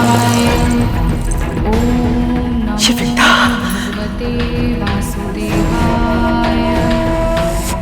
कितनी प्रसन्न है वो आज। अवश्य कुछ ना कुछ ऐसा है जो मुझसे छुपा रही है। इसकी पहले की बहुत देर हो जाए। मुझे जानना होगा कि वो भेद क्या है। इस बार उसने मुझसे कोई भी चालाकी की तो उसकी ऐसी दशा करूंगी कि प्रभु नारायण भी उसे मुझसे नहीं बचा पाएंगे।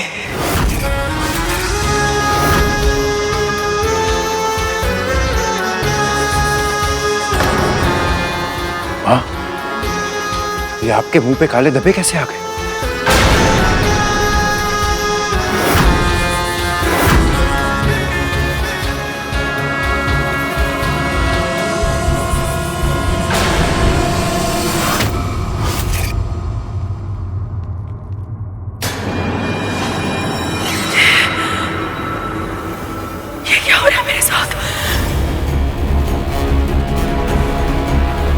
और सबसे महत्वपूर्ण है ये मेरे मुंह पे क्यों हो रहा है?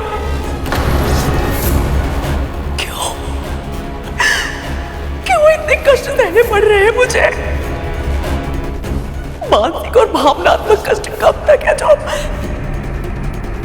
अभी शारीरिक कष्ट। भगवान दत्तात्रेय का वचन तो सत्य हो रहा है। मैं भी यही सोच रहा था तक तो हमारी माँ के आंखों में आंसू है और विंता माँ के स्वर में सुख। हाँ, इसका अर्थ तो यह है कि विंता माँ और गरुड़ शीघ्र ही दास्ता से मुक्त हो जाएंगे। लक्ष्मी माँ तो सभी में कोई ना कोई अवगुण खोज रही हैं। ये तो स्वाभाविक है शेष।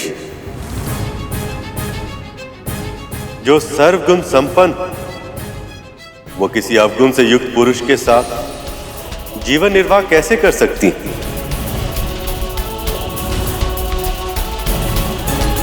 पर इनकी यही विशेषता मुझे भयभीत भी कर रही है।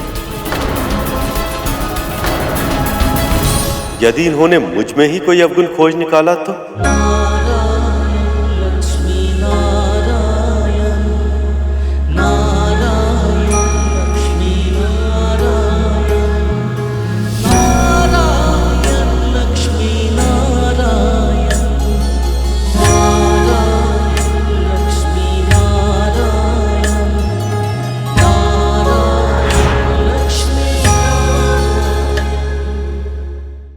प्रभु ये क्या कह रहे हैं आप? भला आप में कोई अवगुण कैसे हो सकता है? तुम एक भक्त की दृष्टि से देख रहे हो गर्व। एक स्त्री की दृष्टि वो भी देख सकती है जो कोई नहीं देख सकता। और जब उसे अपने जीवन साथी का चयन करना हो तो सर्वश्रेष्ठ से कम कुछ भी स्वीकार करने का प्रश्न ही नहीं उठता। तो भी ठीक है प्रभु, आज मां के स्वयंवर से यह सिद्ध हो जाएगा कि आपके भीतर ना कोई खोट है ना कोई अवगुण। इस समस्त संसार में आपसे उत्तम पुरुष कोई हो ही नहीं सकता। सर्वश्रेष्ठ है आप। गरुड़ सही कह रहा है प्रभु, आपको चिंता करने की तनिक भी आवश्यकता नहीं।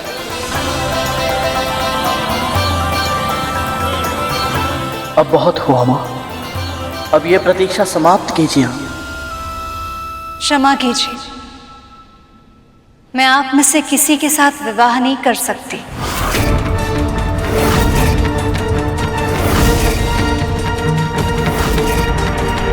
अब स्वयंवर में केवल असुर ही बचे हैं। इसका अर्थ यह है कि लक्ष्मी का विवाह किसी असुर से ही होगा। पर क्यों देवी? क्योंकि अभी तक आपने अपने क्रोध पर विजय प्राप्त नहीं किया है,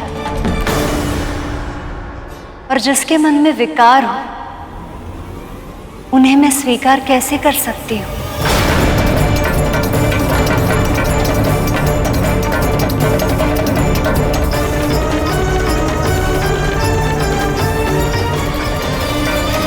देवताओं और सप्तऋषियों तक में अवगुण खोज लिए हैं इन्होंने।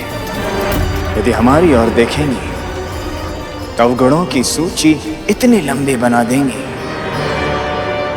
जैसे वासुकी की पूंछ। अभी अभी इन देवताओं से संधि हुई है हमारी। इनके सामने हमारी प्रतिष्ठा और सम्मान मिट्टी में मिल जाएगा। ऐसा नहीं होगा। पर क्यों मां? क्योंकि विष्णु प्रिया की दृष्टि में हम इतने अयोग्य हैं कि इन्होंने हम में से किसी की तरफ देखा तक नहीं।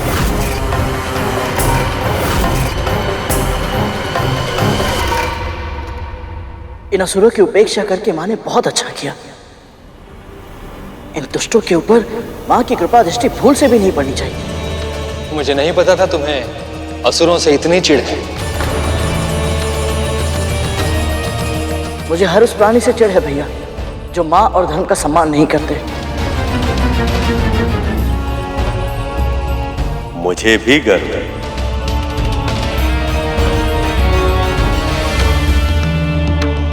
मैं इन देवों, ऋषियों और गंधर्व में से किसी का चुनाव कैसे कर सकती हूँ? इनमें से कुछ महान तपस्वी हैं, पर इनका क्रोध पर कोई नियंत्रण नहीं। कुछ महान ज्ञानी हैं, पर अब तक पूरी तरह से अनासक्त है वो। कुछ बहुत बड़े त्यागी है, पर केवल त्याग ही तो जीवन से मुक्ति का साधन नहीं हो सकता ना पिताजी। और कुछ अद्वितीय वीर भी है, पर वो भी काल के प्रभाव से अछूते नहीं है।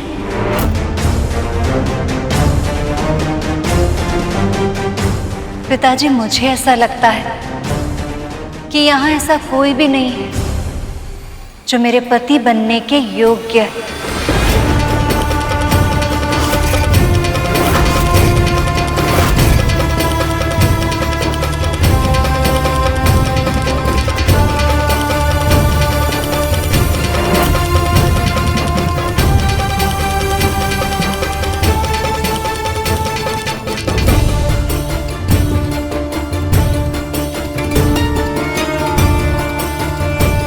प्रभु, माता ये कैसे कह सकती हैं? अब तो अति हो गई है। प्रभु, आप कहिए ना कि आप सुयोग हैं। आपसे अधिक योग्य संसार में कोई हो ही नहीं सकता। प्रभु, नहीं तो मैं जाकर मां से कहता हूँ। नहीं गरुड़, लक्ष्मी के मन में योग्य और आदर्श पति की छवि क्या है और मैं उस पर खरा उतरता भी हूं या नहीं, ये जाने बिना मैं इनसे कुछ नहीं कह सकता। जब तक लक्ष्मी स्वयं वो सभी गुण मुझ में नहीं देख लेती जो उन्हें अपने पति की छवि में दिखते हैं, तब तक ये मिलन संभव नहीं। इन्हें पति रूप में मुझे पाने की इच्छा प्रकट करनी होगी, तभी मैं अपना प्रेम व्यक्त कर पाऊंगा। इसलिए जब तक ऐसा नहीं होता, तब तक मुझे प्रतीक्षा की पीड़ा सहनी होगी।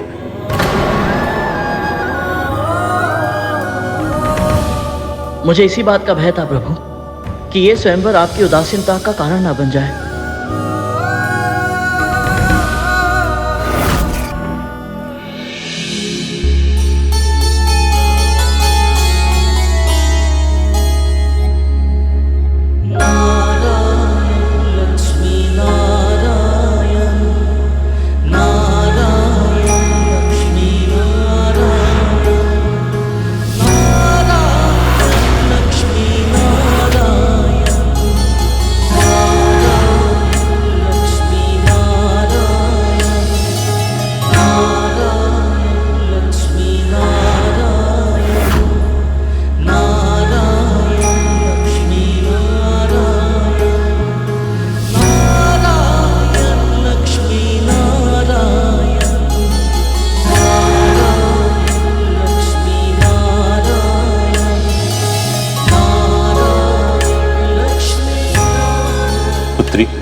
इतना तो जान चुका हूं मैं कि आपके मन में योग्य पुरुष की छवि स्पष्ट रूप से अंकित है। आप मुझे भी बताइए ताकि मैं आपके लिए योग्य पुरुष तलाश सकूं।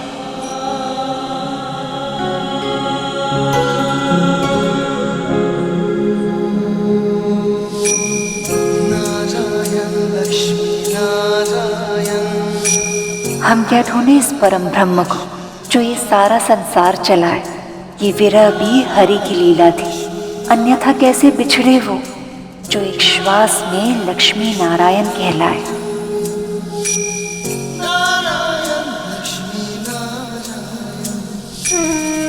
मैं चाहती हूँ जो मेरे सुहाग बने वो सदैव बने रहे। हल्दी कुमकुम का सौभाग्य सदैव बने रहे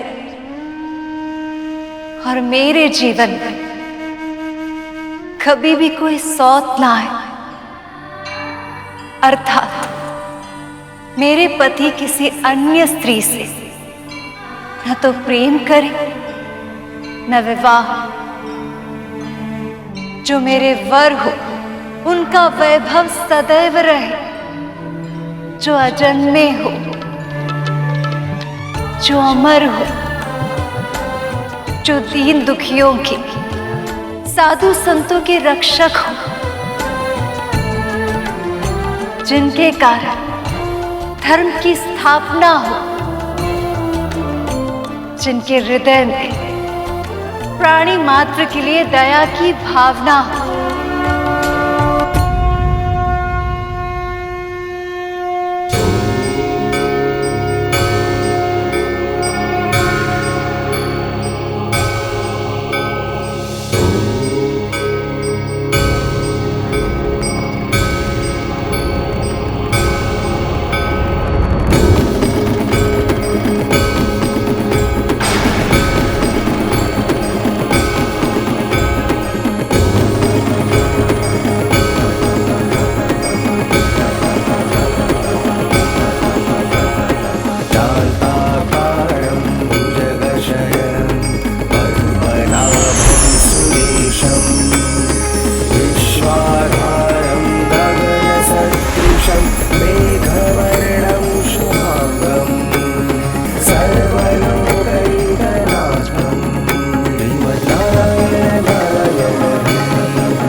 मेरी दृष्टि में, संपूर्ण सृष्टि में ऐसे केवल एक ही पुरुष है, नारायण।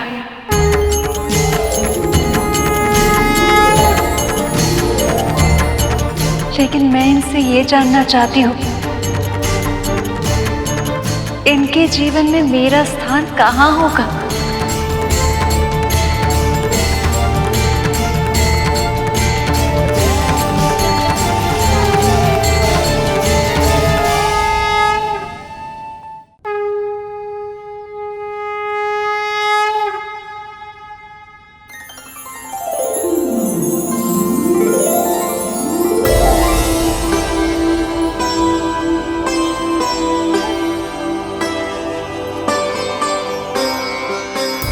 विमाता, विमाता, हमसे बहुत बड़ी भूल हो गई विमाता, हमें क्षमा कर दीजिए। ये क्या कर रहे हो तुम दोनों? उठो, उठो। क्षमा क्यों मांग रहे हो? सत्य ये है कि भगवान दत्तात्रेय ने आपसे पहले हमें दर्शन दिया था।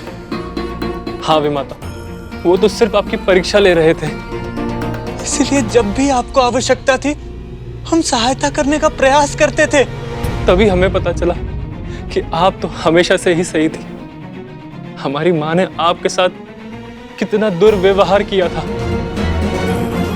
और हमने भी अतीत में आपको कितना तंग किया था ना। हमें क्षमा कर दीजिए विमाता, हमें हमारी भूल का आभास है।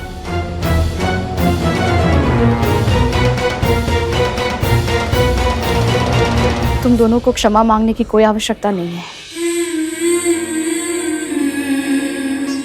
मैंने कुछ भी स्मरण नहीं रखा और ना ही बुरा माना है। यही तो आपके व्यक्तित्व का अद्भुत गुण है। आप कितनी अच्छी हैं, कितनी दयालु हैं। पर हमारी माँ इस योग्य नहीं कि हम बस उनके बारे में कुछ भी बुरा मत बोलो। नहीं विमाता, अब सत्य कहने से हम भयभीत नहीं होंगे।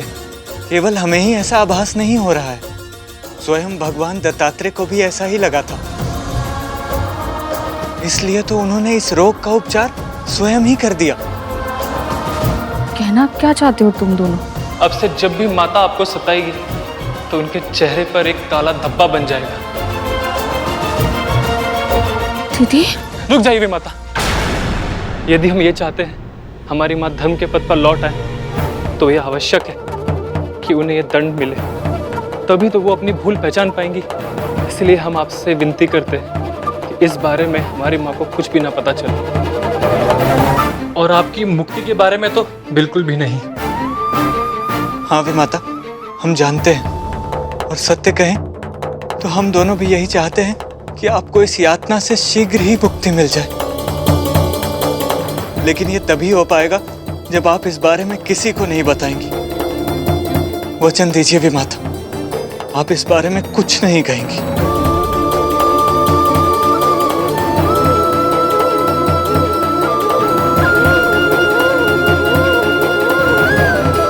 भगवान दत्तात्रेय ने सही कहा था। मेरे सुख के दिन आरंभ हो गए हैं।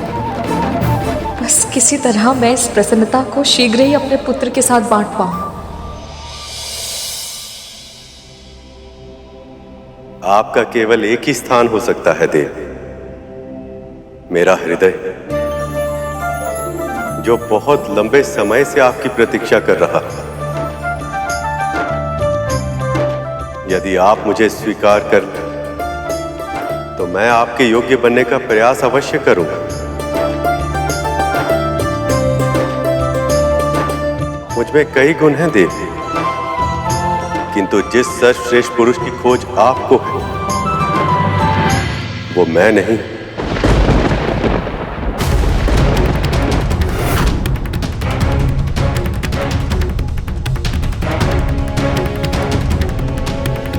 क्योंकि मैं तो सर्वश्रेष्ठ तब तक नहीं बन सकता जब तक आप मेरे साथ ना हो।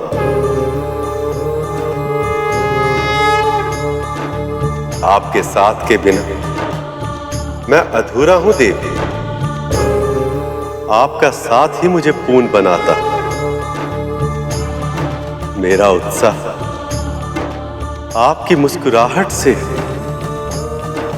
मेरा बल आपके प्रेम से। आपका पति बन मेरा सौभाग्य होगा देवी।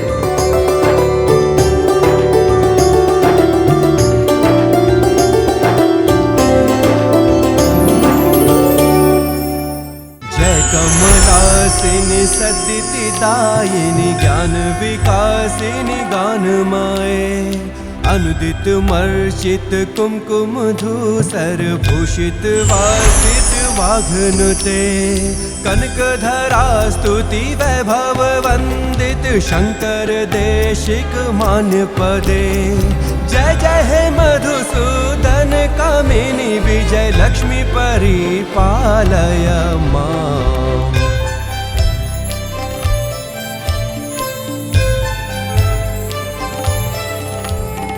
प्रणत सुरेश्वरी भारती भार्गवी शोक विनाशिनी रत्नमाए, मणिमय भूषित कर्ण विभूषण शांति समावृत हास्य मुखे, नवनिधि दायिनी कलिमल हारिणी कामित फल प्रद हस्तयुते।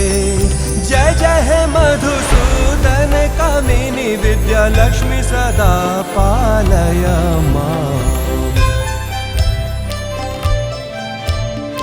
वेद पुराण इतिहास सुपूजित वैदिक मार्ग प्रदर्शयुते।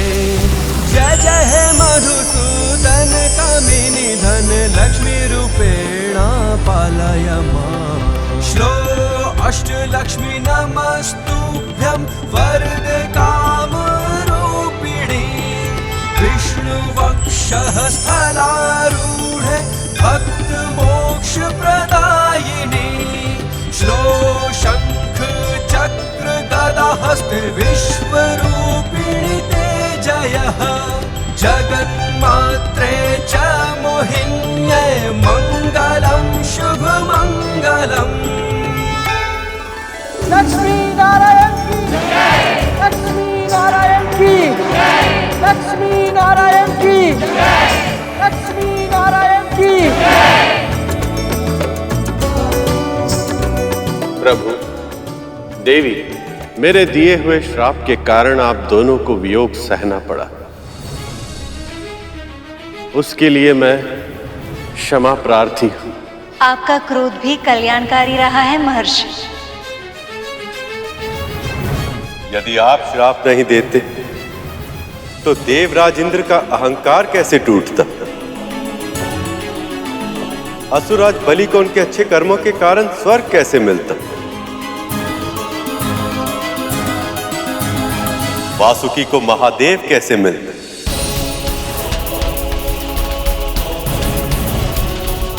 और संसार को वो अमृत कैसे मिलता जो शीघ्र ही उन्हें मिलने वाला? मिलने वाला है, मिलने वाला है, यही कह कहकर शर्म करवाए जा रहे हैं।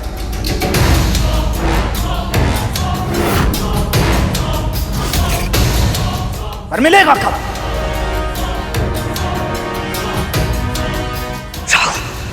कितनी बार कहा तूने महर्षि दुर्वासा के सामने सोच समझ के बोला करो, कहीं ऐसा ना हो अमृत के स्थान पर तुम यहां से श्राप लेकर लौटो।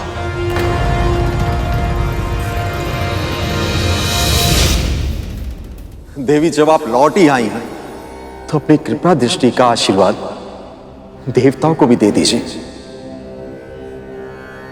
श्री के बिना इनके जीवन में ना ही कोई सुख है और ना ही कोई उल्लास।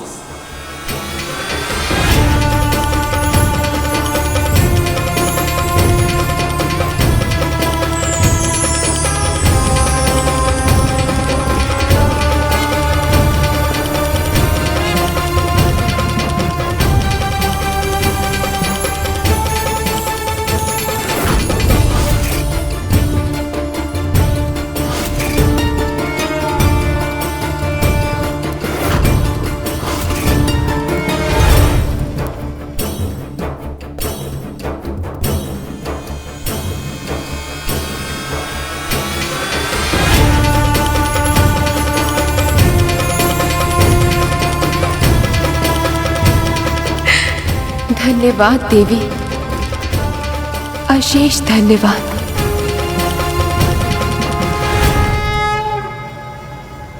जितना भी प्रसन्न होना है हो लो इंद्र। अमृत मेरे हाथ लगने के बाद तुम्हारा और सभी देवताओं का अंत निश्चित है। विष्णु ने एक बार फिर से हमारे साथ पक्षपात किया है, किंतु इस बार मैं ये मंथन पूरा होने नहीं दूंगी।